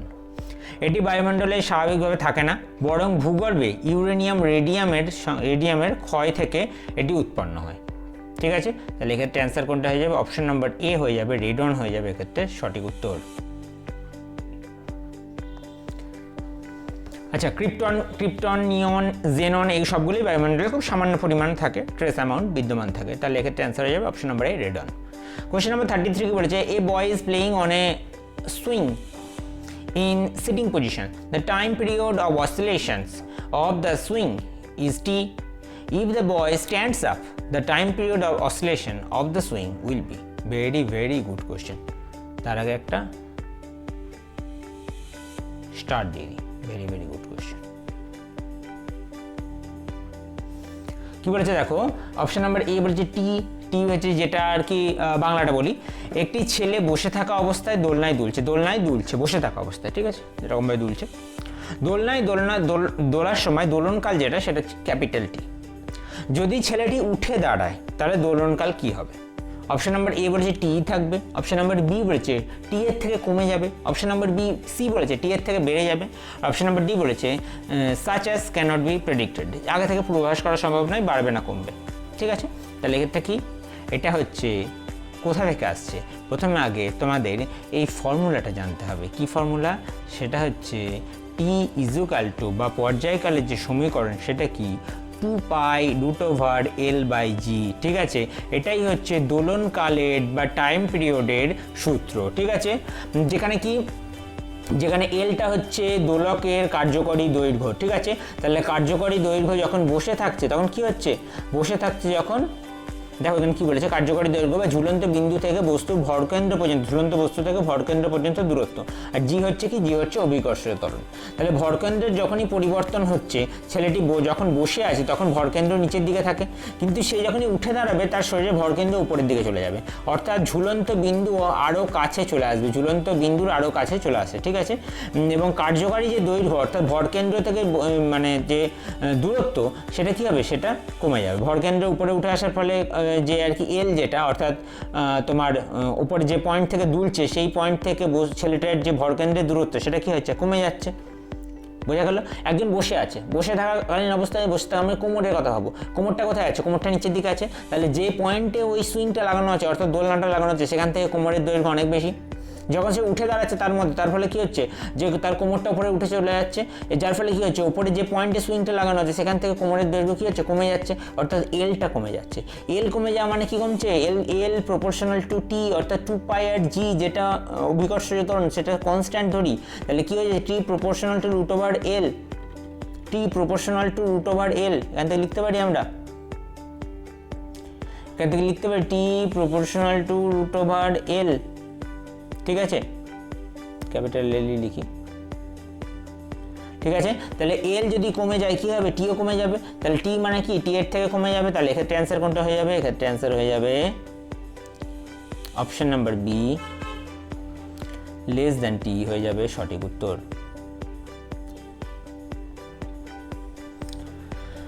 ঠিক আছে, দোলনকালের ওপর প্রভাব সূত্র অনুযায়ী দোলনকাল কার্যকরী দৈর্ঘ্যের বর্গমূলের সমানুপাতিক হয়ে যাবে টি প্রপোর্শনাল টু রুট ওভার এল, যেহেতু দৈর্ঘ্য এল কমছে তাই দোলনকালও কমে যাবে, তাই টি এর চেয়ে কম হবে। কোয়েশ্চেন নাম্বার 34 কি বলেছে দেখো, radar detects the enemies aircraft using, radar শত্রুর বিমান শনাক্ত করতে ব্যবহার করে কি, অপশন নাম্বার এ বলেছে ultrasonic wave, option number B বলেছে infrasonic wave, option number C বলেছে sound wave, option number D বলেছে রেডিও ওয়েভ। তো আমরা জানি যে র্যাডার যেটা সেটা হচ্ছে শত্রুর যে এয়ারক্রাফটের যে অবস্থান সেটা বোঝার জন্য ব্যবহার করে কি রেডিও ওয়েভ বা বেতার তরঙ্গ, অপশন নাম্বার ডি হয়ে যাবে এক্ষেত্রে সঠিক উত্তর। আচ্ছা, বেতার তরঙ্গ বা রেডিও ওয়েভ র্যাডার বা র্যাডারের পূর্ণরূপ যে হলো কি রেডিও ডিটেকশন অ্যান্ড রেঞ্জিং, র্যাডারের যে ফুল ফর্ম। এটি এক ধরনের তড়িৎচুম্বকীয় ব্যবস্থা যে বেতার তরঙ্গ মাইক্রোওয়েভ ব্যবহার করে থাকে শত্রুর বিমানের উপস্থিতি অবস্থান দূরত্ব ও গতি শনাক্ত করে। এই তরঙ্গগুলি আলোর গতিতে চলাচল করে, বিমানের ধাতব পৃষ্ঠ বাধা পেয়ে প্রতিফলিত হয়ে ফিরে আসে, যা রাডার রিসিভারের মাধ্যমে গ্রহণ করা হয়ে থাকে। আলট্রাসোনিক তরঙ্গ যেটা হচ্ছে কি এটি সাধারণত পানির নিচে বস্তু বা সাবমেরিনে শনাক্ত করতে সোনার ব্যবহার করা হয়ে থাকে, যেটার ফুল ফর্ম হচ্ছে সাউন্ড নেভিগেশন অ্যান্ড রেঞ্জিং, আকাশে বিমান শনাক্ত করতে নয়। অপশন নাম্বার সি হচ্ছে ইনফ্রাসোনিক তরঙ্গ, সেটা হচ্ছে এখানে 20 হার্জের কম তরঙ্গ সব তরঙ্গ ব্যবহার হয় না, 20 হার্জের কম ব্যবহার করা হয় না। ইনফ্রাসোনিক তরঙ্গ সেটা হচ্ছে 20 হার্জের কম, সেটা র্যাডারে ব্যবহার করা হয় না, সেটাই বলতে চাইছে। ইনফ্রাসোনিক ওয়েভ যেটা আছে সেটা হচ্ছে 20 হার্জের কম, সেটা র্যাডারে ব্যবহার করা হয় না, র্যাডারে ব্যবহার করা হয় রেডিও ওয়েভ, ঠিক আছে। আর শব্দ তরঙ্গ তো জানি আমরা, তাহলে এক্ষেত্রে অ্যান্সার হয়ে যাবে option number D, radio wave বা বেতার তরঙ্গ হয়ে যাবে এক্ষেত্রে সঠিক উত্তর। Question number 35 কি বলেছে, the Raman effect is use to study the Raman effect কি অধ্যয়ন করতে ব্যবহার করা হয়, অপশন নাম্বার এ বলেছে X ray, option number B বলেছে মলিকুলার এনার্জি লেভেল আণবিক শক্তি স্তর, অপশন নাম্বার সি বলেছে সেল বা কোষ, অপশন নাম্বার ডি বলেছে ক্রোমোজোম। তাহলে আমরা জানি যে রামন এফেক্ট যেটা সেটা হচ্ছে আণবিক এনার্জি লেভেল বা আণবিক শক্তি স্তর পরিমাপ করতে ব্যবহার করা থাকে, এক্ষেত্রে অ্যান্সার হয়ে যাবে molecular energy level, option number B হয়ে যাবে এক্ষেত্রে সঠিক উত্তর। এক্সপ্লেনেশন কি বলেছে দেখো, 1928 সালে স্যার সিবি রমন কর্তৃক আবিষ্কৃত রমন এফেক্ট বা রমন প্রভাব মূলত আলোর বিচ্ছুরণ বা স্ক্যাটারিং অফ লাইট একটি বিশেষ ঘটনা। কিভাবে কাজ করে, যখন আলোর একটি রশ্মি কোনো অণুর মধ্যে দিয়ে যায় তখন অণুর সাথে সংঘর্ষের ফলে আলোর ফোটন কণাগুলি শক্তি আদান প্রদান ঘটে, এর ফলে বিচ্ছুরিত আলোর কম্পাঙ্ক বা তরঙ্গদৈর্ঘ্য পরিবর্তিত হয়। কেন ব্যবহার করা হয়, বিচ্ছুরিত আলোর এই পরিবর্তনের মাত্রা বিশ্লেষণ করে কোনো পদার্থের অণুর গঠন এবং তাদের আণবিক শক্তি স্তর, আবর্তন ও কম্পাঙ্ক স্তর সম্পর্কে বিস্তারিত জানা যায়। গুরুত্ব কি, এই পদ্ধতিটি রসায়ন এবং পদার্থবিজ্ঞানে পদার্থের আণবিক ফিঙ্গারপ্রিন্ট বা পরিচয় শনাক্ত করতে ব্যবহার করা হয়ে থাকে। এর মাধ্যমেই কোনো নির্দিষ্ট বস্তুর রাসায়নিক গঠন নিশ্চিত করা সম্ভব হয়। তাহলে এক্ষেত্রে অ্যান্সার কোনটা হয়ে যাবে, অপশন নাম্বার ই, option number B molecular energy level বা আণবিক শক্তি স্তর। Question number 36 কি বলেছে, the part of the human body which coordinates the various function of the different organ is the, মানবদেহের যে অংশটি বিভিন্ন অঙ্গের কার্যাবলীর মধ্যে সমন্বয় সাধন করে সেটি কি, অপশন নাম্বার এ হচ্ছে হার্ট বা হৃৎপিণ্ড, অপশন নাম্বার বি হচ্ছে লিভার, অপশন নাম্বার সি হচ্ছে নার্ভ বা স্নায়ু, অপশন নাম্বার ডি হচ্ছে ব্রেন বা মস্তিষ্ক। তো আমরা জানি যে মস্তিষ্ক ব্রেন হচ্ছে কি সমস্ত কাজের মধ্যে, এই যে আমি মশাটাকে চোখে দেখলাম সঙ্গে সঙ্গে হাতে করে খপ করে ধরে ফেললাম, তাহলে কি হবে আমার চোখের সঙ্গে হাতের যে কোঅর্ডিনেশন, ঠিক আছে, সেটা করছে কি, সেটা হচ্ছে মস্তিষ্ক। ঠিক আছে, আমি যে কোশ্চেনগুলো পড়ছি তার সঙ্গে সঙ্গে অ্যান্সার মুখে বলছি, সেটা কি, সেটা হচ্ছে মাথার আমার চোখের সঙ্গে আমার মুখের যে কোঅর্ডিনেশন সেটা করছে কি মস্তিষ্ক। ঠিক আছে, তাহলে মস্তিষ্কই হচ্ছে এটা প্রধান কাজ, তাহলে এক্ষেত্রে অ্যান্সার হয়ে যাবে অপশন নাম্বার ডি হয়ে যাবে এক্ষেত্রে সঠিক উত্তর। কি বলছে দেখো, এক্সপ্লেনেশনে মস্তিষ্ক মানবদেহের প্রধান নিয়ন্ত্রণ কেন্দ্র হিসেবে কাজ করে থাকে, এটি দেহের বিভিন্ন অঙ্গ থেকে সংকেত গ্রহণ করে প্রয়োজনীয় নির্দেশ দেওয়ার মাধ্যমে সব কিছুর মধ্যে সমন্বয় বজায় রাখে। স্নায়ু বা নার্ভ, স্নায়ু মূলত খাবারের খবরের বহক হিসেবে কাজ করে। এটি শরীরের বিভিন্ন অংশ থেকে তথ্য মস্তিষ্কে নিয়ে যায় এবং মস্তিষ্ক থেকে নির্দেশ অঙ্গে পৌঁছায়। মানে কি, মস্তিষ্ক কাজ করে আর কি স্নায়ুর হেল্পে, ঠিক আছে, কিন্তু সমন্বয়ের মূল কাজটি করে হচ্ছে মস্তিষ্ক, ঠিক আছে, সমন্বয় করে মস্তিষ্ক, কিন্তু রিসিভার এবং যেটা আর কি সেন্ডার সেটার কাজটা করে হচ্ছে স্নায়ু। হৃৎপিণ্ডে তো সারা শরীরে রক্ত পাম্প করা হচ্ছে এর কাজ, আর যকৃতের কাজ হচ্ছে পরিপাক বিপাক এবং রক্ত পরিশ্রুত করতে কাজ করে, ঠিক আছে।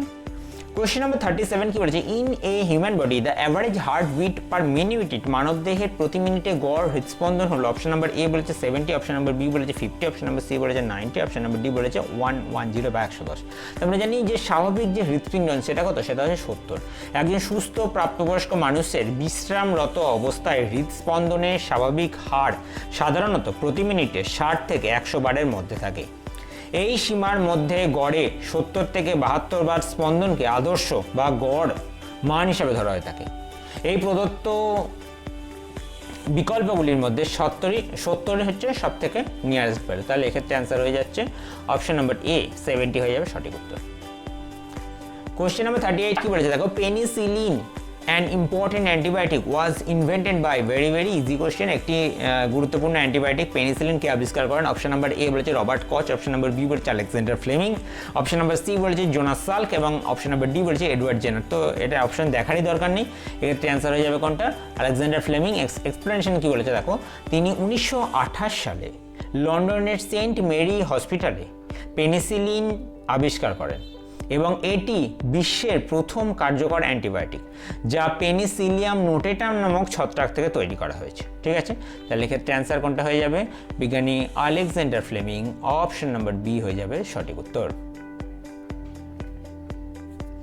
রবার্ট কচ হচ্ছে মূলত যক্ষা, কলেরা এবং অ্যানথ্রাক্স রোগের জীবাণু হিসেবে কাজ করার জন্য ব্যবহার করে। জোনাস সাল্ক হচ্ছে পোলিও টিকা আবিষ্কার করেন এবং এডওয়ার্ড জেনার হচ্ছে রোগ প্রতিরোধ বিদ্যার জনক বলা হয় থাকে এবং হচ্ছে এটা হচ্ছে বসন্ত রোগের বা স্মল পক্সের টিকা আবিষ্কার করেন, ঠিক আছে, ইমিউনোলজির ফাদার। কোশ্চেন নাম্বার 39 হচ্ছে, gelatin is added in the ice cream to, আইসক্রিমে জেলাটিন মেশানো হয়, অপশন নাম্বার এ বলেছে অ্যাভয়েড ক্রিস্টাল ফর্মেশন, কেলাস গঠন রোধ করতে, অপশন নাম্বার বি বলেছে হ্যাস্টেন ফ্রিজিং দ্রুত জমাট বাঁধতে, অপশন নাম্বার সি বলেছে গিভেন ফ্লেভার সুগন্ধ যোগ করতে, অপশন নাম্বার ডি বলেছে act as an sweating agent অর্থাৎ মিষ্টিকারক উপাদান হিসেবে কাজ করতে। তাহলে আমরা জানি যে জিলেটিন যেটা আর কি সেটা হচ্ছে যাতে কেলাস গঠন না করে, অর্থাৎ আইসক্রিমটা যাতে জমে না যায়, জমে বরফে পরিণত না হয়ে যায়, তাই জন্য ওর মধ্যে জিলেটিন অ্যাড করা হয়ে থাকে, ঠিক আছে। তাহলে হচ্ছে আইসক্রিম তৈরির সময় জেলাটিন একটি স্টেবিলাইজার বা স্থিতিকারক হিসাবে কাজ করে, এটি আইসক্রিমের ভেতরে থাকা পানির অণুগুলিকে বড় বরফের দানা বা আইস ক্রিস্টালে পরিণত হতে বাধা দেয়, ফলে আইসক্রিম অনেক বেশি মসৃণ এবং নরম থাকে এবং এটি আইসক্রিমের গঠন ঠিক রাখতে সাহায্য করে, যার ফলে আইসক্রিমটি দ্রুত গলে যায় না, ঠিক আছে। তাহলে এক্ষেত্রে অ্যান্সার হয়ে যাবে কোনটা, avoid crystal formation, option number A হয়ে যাবে সঠিক উত্তর। কোশ্চেন নাম্বার 40 কি বলেছে, the law of gravitation was formulated by, মহাকর্ষ সূত্রটি কে প্রবর্তন করেছিলেন, অপশন নাম্বার এ হচ্ছে আর্কিমেডিস, অপশন নাম্বার বি বলেছে গ্যালিলিও, অপশন নাম্বার সি হচ্ছে নিউটন, অপশন নাম্বার ডি হচ্ছে ফ্যারাডে। তো মহাকর্ষ সূত্র সেটা আবিষ্কার করেছিলেন কে, মহান বিজ্ঞানী নিউটন, ঠিক আছে। এবং নিউটনে কি বলেছে দেখো, বলেছে যে 1678 সালে নিউটন তার বিখ্যাত গ্রন্থ ফিলোজাফিয়া ন্যাচারালিস প্রিন্সিপিয়া ম্যাথামেটিকা নামক যে গ্রন্থটা, সেই গ্রন্থেতে মহাকর্ষের যে সর্বজনীন সূত্র অর্থাৎ ইউনিভার্সাল ল অফ গ্র্যাভিটেশন প্রদান করেছিলেন এবং এই সূত্র অনুযায়ী মহাবিশ্বের প্রতিটি বস্তুকণা একে অপরকে কী করছে, আকর্ষণ করছে এবং সেই আকর্ষণ বলটা চোখে দেখা যায় না এবং এই আকর্ষণ বলের মান বস্তু দুটির ভরের গুণফলের সমানুপাতিক, অর্থাৎ দুটো বস্তু যে কী পরিমাণে আকর্ষণ করবে সেটা তার ভরের গুণফলের সঙ্গে সমানুপাতিক হয়ে যাচ্ছে এবং সেই সঙ্গে তাদের মধ্যবর্তী দূরত্বের বর্গের সঙ্গে ব্যস্তানুপাতিক হয়ে যাচ্ছে। তাহলে আমরা জানি যে F proportional to M square, আবার m1 m2, আবার F proportional two 1/r square, যে সেখান থেকে আসছে কি F is equal two G mm/r square, ঠিক আছে, ক্যাপিটাল এম স্মল এম। তাহলে এক্ষেত্রে অ্যান্সার কোনটা হয়ে যাবে, অপশন নাম্বার সি বা নিউটন হয়ে যাবে এক্ষেত্রে সঠিক উত্তর। আর্কিমিডিস হচ্ছে এটি মূলত তরলে নিমজ্জিত বস্তুর ক্রিয়াশীল প্লবতা বা আর্কিমিডিসের নীতির জন্য বিস্তৃত। গ্যালিলিও হচ্ছে এটি পড়ন্ত বস্তু দ্রুত এবং দূরবীক্ষণ যন্ত্রের উন্নতির জন্য পরিচিত এবং মহাকর্ষের গ্যালিলিও সূত্রটি তিনি মহাকর্ষের গাণিতিক সূত্রটি তিনি দেননি। আর হচ্ছে ফ্যারাডে হচ্ছে তড়িৎচুম্বকীয় আবেশ বা ইলেকট্রোম্যাগনেটিক ইন্ডাকশন এবং তড়িৎ রসায়নের জন্য তিনি আর কি পরিচিত। কোশ্চেন নাম্বার 41 কি বলেছে দেখো, fish plant in railway track are used rail লাইনে fish plate in railway track are used rail লাইনে ফিশ প্লেট ব্যবহার করা হয়। অপশন নাম্বার এ হচ্ছে to avoid track being distorted due to the temperature fluctuation, তাপমাত্রা পরিবর্তনের কারণে rail লাইনে বিকৃতি হওয়া রোধ করতে। অপশন নাম্বার বি বলেছে টু কানেক্ট টু লাইন্স, দুটো লাইনকে সংযুক্ত রাখতে। অপশন নাম্বার সি বলেছে to connect the speed of the train, to control the speed of the train, ট্রেনের গতি নিয়ন্ত্রণ করতে। অপশন নাম্বার সি ডি বলেছে to keep the rail equidistance, rail দুটিকে সমদূরত্ব বজায় রাখতে। তো আমরা জানি যে ফিশ প্লেট যেটা সেটা কি, যেটা হচ্ছে দুটো লাইন পাতা থাকে, দুটো লাইনের মাঝখানে জয়েন্ট থাকে, জয়েন্ট হিসেবে ফিশ প্লেট ব্যবহার করা হয়ে থাকে। তাহলে হচ্ছে দুটো লাইনকে সংযুক্ত রাখতে ফিশ প্লেট ব্যবহার করা হয়ে থাকে। যেখানে দেখবে মাটি নেই, কংক্রিট আছে, কংক্রিটের উপর দিয়ে লাইন তৈরি করা হয়েছে, সেখানে দেখবে ফিশ প্লেট থাকে না, সেখানে কি থাকে, সেখানে হচ্ছে কংক্রিটের উপর দিয়ে লাইন বসানো থাকে, যাতে তলাটাকে কংক্রিটে আটকানো থাকে। তাহলে ফিশ প্লেট হচ্ছে দুটো লাইনকে সংযুক্ত রাখতে ব্যবহার করা হয়ে থাকে। অপশন নাম্বার বি হয়ে যাবে এক্ষেত্রে সঠিক উত্তর। দুটি রেলকে সংযুক্ত করতে ফিশ প্লেট হলো বিশেষ ধরনের ধাতব পাত, দুটি রেল লাইন প্রান্তকে একসাথে জোড়ার কাজে ব্যবহার করা হয়ে থাকে। এর প্রধান কাজ হলো রেল লাইনের ধারাবাহিকতা বজায় রাখার জন্য ট্রেন এক রেল থেকে অন্য রেলে মসৃণভাবে চলাচল করতে পারে। তাপমাত্রা পরিবর্তনের কারণে রেল লাইন বিকৃত হওয়া রোধ করতে যদিও ফিশ প্লেটের লাইনের মাঝখানে ছোটো ছোটো গ্যাপ রাখা হয়ে থাকে এবং তাপমাত্রা প্রসারণের তাপের কারণে রেল লাইন প্রসারিত হওয়ার জায়গা পায়, সেই জন্য আর কি। কিন্তু ফিশ প্লেটের প্রধান কাজ নয়, প্রধানত প্রসারণের জন্য মূলত দুটি রেলের মাঝে সামান্য ফাঁকা জায়গা রাখা হয়ে থাকে। ট্রেনের গতি নিয়ন্ত্রণ করতে ফিশ প্লেট ট্রেনের গতি নিয়ন্ত্রণের সাথে সাথে কোনোভাবেই যুক্ত নয়, ঠিক আছে। আর রেল দুটিকে সমদূরত্ব রাখতে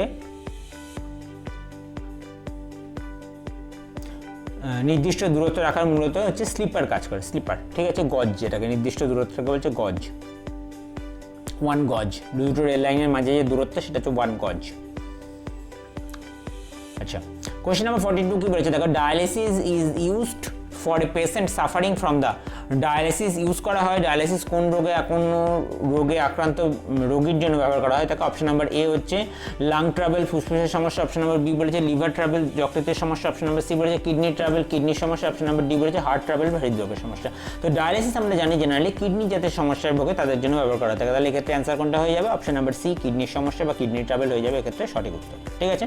এক্সপ্লেনেশনে কি বলেছে দেখো, কিডনির সমস্যা ডায়ালিসিস হলো এমন একটি চিকিৎসা পদ্ধতি যা সহজে ব্যবহৃত করা হয়ে থাকে এবং রোগীর কিডনি রক্ত থেকে বর্জ্য পদার্থ অতিরিক্ত তরল ছেঁকে বের করার ক্ষমতা হারিয়ে ফেলে, ঠিক আছে। এটি সুস্থ কিডনির মতো রক্তকে পরিষ্কার করতে এবং শরীরে খনিজ পদার্থের ভারসাম্য রাখতে সাহায্য করে। কী বলেছে দেখো, ফুসফুসের সমস্যার জন্য হচ্ছে অক্সিজেন থেরাপি, নিবুলাইজার, ভেন্টিলেটর ব্যবহার করা হয়ে থাকে। যকৃতের সমস্যার জন্য হচ্ছে লিভার ট্রান্সপ্লান্ট মতো পদ্ধতি ব্যবহার করা হয়ে থাকে। আর হৃদরোগের সমস্যার কারণে হয়ে থাকে পেসমেকার সার্জারি, বিভিন্ন ধরনের ওষুধের প্রয়োজন হয়ে থাকে। কোয়েশ্চেন নাম্বার 43 কি বলেছে, atmospheric pressure is measured by, বায়ুমণ্ডলের চাপ পরিমাপ করতে কী ব্যবহার করা হয়ে থাকে। একটু আগে এটার অ্যান্সার করলাম, আমরা দেখলাম অপশন নাম্বার এ বলেছে এখানে হাইগ্রোমিটার, অপশন নাম্বার বি বলেছে ব্যারোমিটার, অপশন নাম্বার সি বলেছে পাইরোমিটার, অপশন নাম্বার ডি বলেছে এখানে স্পেরোমিটার। তাহলে আমরা জানি যে ব্যারোমিটার যেটা আর কি সেটা বায়ুমণ্ডলের চাপ পরিমাপ করতে ব্যবহার করা হয়ে থাকে, ঠিক আছে। আচ্ছা, অন্যান্যগুলো দেখে নিই চলো। ব্যারোমিটার হচ্ছে বায়ুমণ্ডলের চাপ পরিমাপ করতে ব্যবহার করা হয়ে থাকে, এটি ইভাস্টেলেস টরিসেলি আবিষ্কার করেন, ঠিক আছে।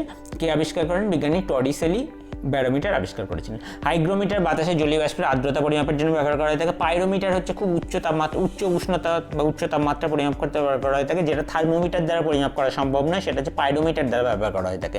স্পেরোমিটার কি? স্পেরোমিটার হচ্ছে গলীয় তলের বক্রতা, লেন্সের বক্রতা মাপতে ব্যবহার করা হয় বা বেধ পরিমাপ করতে ব্যবহার করা হয়ে থাকে, ঠিক আছে। তাহলে এক্ষেত্রে অ্যান্সার হয়ে যাচ্ছে অপশন নাম্বার বি, ব্যারোমিটার সঠিক উত্তর। কোয়েশ্চেন নাম্বার 44 কি বলেছে দেখো, which metal is use two storage batteries, ধাতব সঞ্চায়ক ব্যাটারিতে কোন ধাতু ব্যবহার করা হয় থাকে। অপশন নাম্বার এ বলেছে কপার বা তামা, অপশন নাম্বার বি বলেছে অ্যালুমিনিয়াম, অপশন নাম্বার সি বলেছে লেড বা দস্তা, অপশন নাম্বার ডি বলেছে জিঙ্ক বা অপশন নাম্বার সি বলেছে লেড বা সীসা, অপশন নাম্বার ডি বলেছে জিঙ্ক বা দস্তা। তো আমরা জানি যে সীসা ব্যবহার করা হয়ে থাকে সঞ্চায়ক ব্যাটারি বা স্টোরেজ সেলে, বিশেষ করে লেড অ্যাসিড ব্যাটারিতে সীসা ব্যবহার করা হয়ে থাকে। এতে একটি সীসার প্লেট অ্যানোড হিসাবে এবং একটি লেড ডাইঅক্সাইড প্লেট ক্যাথোড বা সালফিউরিক অ্যাসিডে ডুবিয়ে রাখা হয়ে থাকে। গাড়ি, আইপিএস এবং ভারী যন্ত্রপাতি এই ব্যাটারিতে বহুল প্রচলিত হয়ে থাকে। অপশন নাম্বার সি সীসা হয়ে যাবে এক্ষেত্রে সঠিক উত্তর, সীসা বা লেড। তামা হচ্ছে তামা বৈদ্যুতিক ভালো পরিবাহী হওয়ায় এটি ব্যাটারির সংযোগকারী তার বা টার্মিনাল ব্যবহার করা হয়ে থাকে। এটি শক্তি সঞ্চয়ের জন্য নয়। অ্যালুমিনিয়াম হচ্ছে এটি সঞ্চয়ক ব্যাটারি মূল ধাতু হিসাবে ব্যবহৃত হয় না। আর দস্তা সাধারণত আমাদের টর্চ বা রিমোটের এককালীন ব্যবহারযোগ্য বা নন রিচার্জেবল ড্রাই সেলে ব্যবহার করা হয়ে থাকে। ঠিক আছে, তাহলে এক্ষেত্রে অ্যান্সার হয়ে যাবে অপশন নাম্বার সি সীসা। কোয়েশ্চেন নাম্বার 45 কি বলেছে, which disease is caused by virus, নিচের কোন রোগটি ভাইরাসের কারণে হয়ে থাকে? অপশন নাম্বার এ বলেছে typhoid, option number B malaria, option number C হচ্ছে smallpox, option number D বলেছে কলেরা। তো আমরা জানি যেটা আর কি ভাইরাস ঘটিত রোগ সেটা হচ্ছে গুটি বসন্ত বা স্মল পক্স, যেটা আর কি বর্তমানে এন্ডেমিক পর্যায়ে বা পৃথিবীতে আর দেখা যায় না। তো এক্ষেত্রে অ্যান্সার হয়ে যাবে কোনটা? Option number C smallpox বা গুটি বসন্ত হয়ে যাবে এক্ষেত্রে সঠিক উত্তর। এটা কি বলেছে দেখো, গুটি বসন্ত বা স্মল পক্স একটি অত্যন্ত ছোঁয়াচে রোগ যা ভ্যারিওলা ভাইরাস এর কারণে হয়ে থাকে। সঠিক টিকাকরণের মাধ্যমে পৃথিবী থেকে এই রোগটি এখনই সম্পূর্ণভাবে নির্মূল করা হয়েছে। টাইফয়েড হচ্ছে এটি একটি ব্যাকটেরিয়া ঘটিত রোগ, সালমোনেলা টাইফি নামক একটি ব্যাকটেরিয়ার সংক্রমণে হয়ে থাকে। ম্যালেরিয়া একটি ভাইরাস নয়, বরং এটি প্রোটোজোয়া বা আদ্য প্রাণী ঘটিত রোগ, যেটি একটি স্ত্রী অ্যানোফিলিস মশার কামড়ে ছড়ায়। আর কলেরা হচ্ছে এটি একটি ব্যাকটেরিয়া জড়িত রোগ যা ভিব্রিও কলেরি নামক ব্যাকটেরিয়ার মাধ্যমে ছড়ায়, সাধারণত মূলত দূষিত জল এবং খাবারের মাধ্যমে এটি সংক্রমিত হয়ে থাকে। ঠিক আছে, কোয়েশ্চেন নাম্বার 46 কি বলেছে দেখো, in the earthen pot cooling off water depends upon, মাটির কলসিতে জল ঠান্ডা হওয়ার জন্য কোনটির ওপর নির্ভর করে? অপশন নাম্বার এ বলেছে দ্য অ্যাটমসফিয়ারিক হিউমিডিটি, বায়ুর আর্দ্রতা, অপশন নাম্বার বি বলেছে দ্য আউটসাইড টেম্পারেচার, বাইরের তাপমাত্রা, অপশন নাম্বার সি বলেছে দ্য উইন্ড, বাতাস, অপশন নাম্বার ডি বলেছে আপরের সবকটি বা অল অফ দিস। তাহলে আমরা জানি যে মাটির কলসিতে জল ঠান্ডা করার প্রক্রিয়াকে কি বলছে, বাষ্পীভবন বা এভাপোরেশনের উপর নির্ভর করে থাকে। কীভাবে থাকে? কলসির গায়ে থাকে অসংখ্য ক্ষুদ্র ছিদ্র দিয়ে জল চুইয়ে আসে এবং বাষ্পীভূত হয়। এই বাষ্পীভবনের হার নিচের বিষয়গুলোর উপর নির্ভর করে। কী বিষয়ের উপর প্রভাবশীল হয়ে থাকে দেখো, বায়ুমণ্ডলীয় আর্দ্রতা, বাতাসে আর্দ্রতা কম থাকলে বা শুষ্ক আবহাওয়া থাকলে বাষ্পীভবন দ্রুত হয়, ফলে জল বেশি ঠান্ডা হয়। বাইরের তাপমাত্রা বেশি হলে বাষ্পীভবনের হার বেড়ে যায়, যা জলকে দ্রুত শীতল করতে সাহায্য করে। আর বাতাস চলাচল করলে কলসির যে পৃষ্ঠতল জলীয় বাষ্প দ্রুত সরে যায়, ফলে বাষ্পীভবনের প্রক্রিয়াকে আরও ত্বরান্বিত হয়ে থাকে, ফলে জল আরও বেশি ঠান্ডা হয়ে যায়। তাহলে এক্ষেত্রে অ্যান্সার হয়ে যাবে কোনটা? অপশন নাম্বার ডি হয়ে যাবে সঠিক উত্তর।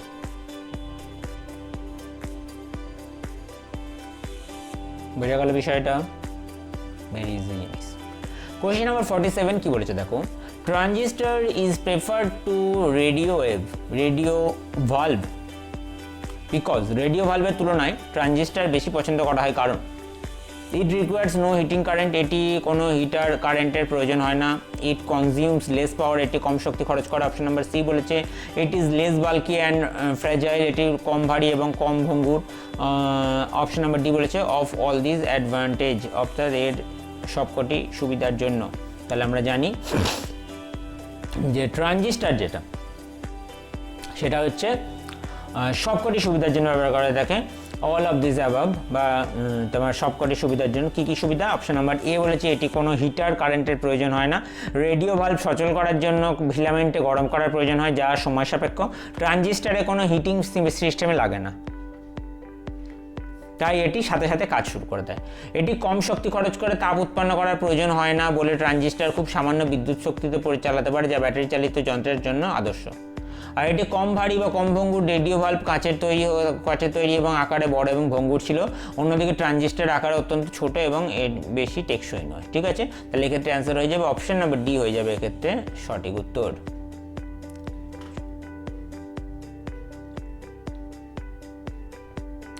কোয়েশ্চেন নাম্বার 48 বলছে telescope is use two, telescope বা দূরবীক্ষণ যন্ত্র কি দেখার জন্য ব্যবহার করা? অপশন নাম্বার এ হচ্ছে নিয়ার বাই অবজেক্ট, নিকটবর্তী বস্তু। অপশন নাম্বার বি বলছে ডিস্টেন্স অবজেক্ট বা দূরবর্তী বস্তু। অপশন নাম্বার সি বলছে স্মল অবজেক্ট বা ক্ষুদ্র বস্তু। অপশন নাম্বার ডি বলছে সেল বা কোষ। তাহলে টেলিস্কোপ যেটা সেটা দেখতে ব্যবহার করা হয় কি, দূরবর্তী বস্তু বা ডিস্টেন্স অবজেক্ট দেখতে ব্যবহার করা হয়ে থাকে। টেলিস্কোপ বা দূরবীক্ষণ যন্ত্র হলো এমন একটি অপটিক্যাল যন্ত্র যা অনেক দূরের বস্তু বা নক্ষত্র, গ্রহ এবং বহু দূরের কোনো দৃশ্য দেখার জন্য ব্যবহার করা হয়ে থাকে। এটি আলো সংগ্রহ করে দূরের বস্তুকে বড় এবং স্পষ্ট করে দেখায়, তাহলে এক্ষেত্রে হয়ে যাবে কোনটা, option number B distance object হয়ে যাবে এক্ষেত্রে সঠিক উত্তর। নিকটবর্তী বস্তু কাছের বস্তু আমরা খালি চোখে এবং সাধারণ চশমা ব্যবহার করেই দেখতে পারি। ছোট বস্তু হচ্ছে ক্ষুদ্র বস্তু দেখার জন্য ম্যাগনিফাইং গ্লাস বা আতস কাঁচ ব্যবহার করা হয়ে থাকে। কোষ হচ্ছে এটি জীবকোষ এবং অতি অণুবীক্ষণিক বস্তু দেখার জন্য বা মাইক্রোস্কোপ ব্যবহার করা হয়ে থাকে। ঠিক আছে, তাহলে এক্ষেত্রে অপশন নাম্বার বি হয়ে যাবে সঠিক উত্তর। কোশ্চেন নাম্বার 49 কি বলেছে দেখো, which of the following is present in the greater proportion in the bones, হাড়ের মধ্যে নিচের কোনটির পরিমাণ সবচেয়ে বেশি থাকে? অপশন নাম্বার এ হচ্ছে ফসফরাস, অপশন নাম্বার বি বলেছে আয়রন বা লোহা, অপশন নাম্বার সি বলেছে আয়োডিন, অপশন নাম্বার ডি হচ্ছে ক্যালসিয়াম। তো আমরা জানি যে ক্যালসিয়ামের মাত্রাটা সব থেকে বেশি থাকে এবং দূরবীক্ষণ যন্ত্রে যেটা কি থাকে সেটা হচ্ছে ক্যালসিয়ামের মাত্রা সব থেকে বেশি থাকে। এবং মানুষের শরীরে প্রাপ্ত খনিজগুলির মধ্যে ক্যালসিয়াম সবচেয়ে বেশি পরিমাণে থাকে এবং শরীরের মোট ক্যালসিয়ামের প্রায় 99% হাড় ও দাঁতে সঞ্চিত থাকে। এটি কঙ্কালতন্ত্রের দৃঢ়তা এবং কাঠামোগত শক্তি প্রদান করে থাকে। ঠিক আছে, তাহলে এক্ষেত্রে অ্যান্সার কোনটা হয়ে যাবে, অপশন নাম্বার ডি ক্যালসিয়াম হয়ে যাবে এক্ষেত্রে সঠিক উত্তর। তাহলে অন্যান্য অপশনগুলো কি কি বলেছে দেখো, ফসফরাস হাড়ের দ্বিতীয় প্রধান খনিজ। ঠিক আছে, প্রথম হচ্ছে ক্যালসিয়াম, দ্বিতীয় হচ্ছে ফসফরাস। ক্যালসিয়ামের সাথে মিলে হাইড্রোক্সি অ্যাপাটাইট গঠন করে এবং এটি ক্যালসিয়ামের তুলনায় কম থাকে। লোহা হচ্ছে লোহা রক্তে হিমোগ্লোবিন তৈরির জন্য অপরিহার্য, কিন্তু হাড়ের গঠনে এটি খুব সামান্য পরিমাণে থাকে। আর আয়োডিনে মূলত হচ্ছে থাইরয়েড গ্রন্থির হরমোন তৈরির কাজে লাগে, হাড়ের গঠনে এর কোনো ভূমিকা নেই। ঠিক আছে, তাহলে এক্ষেত্রে অ্যান্সার হয়ে যাবে অপশন নাম্বার ডি ক্যালসিয়াম।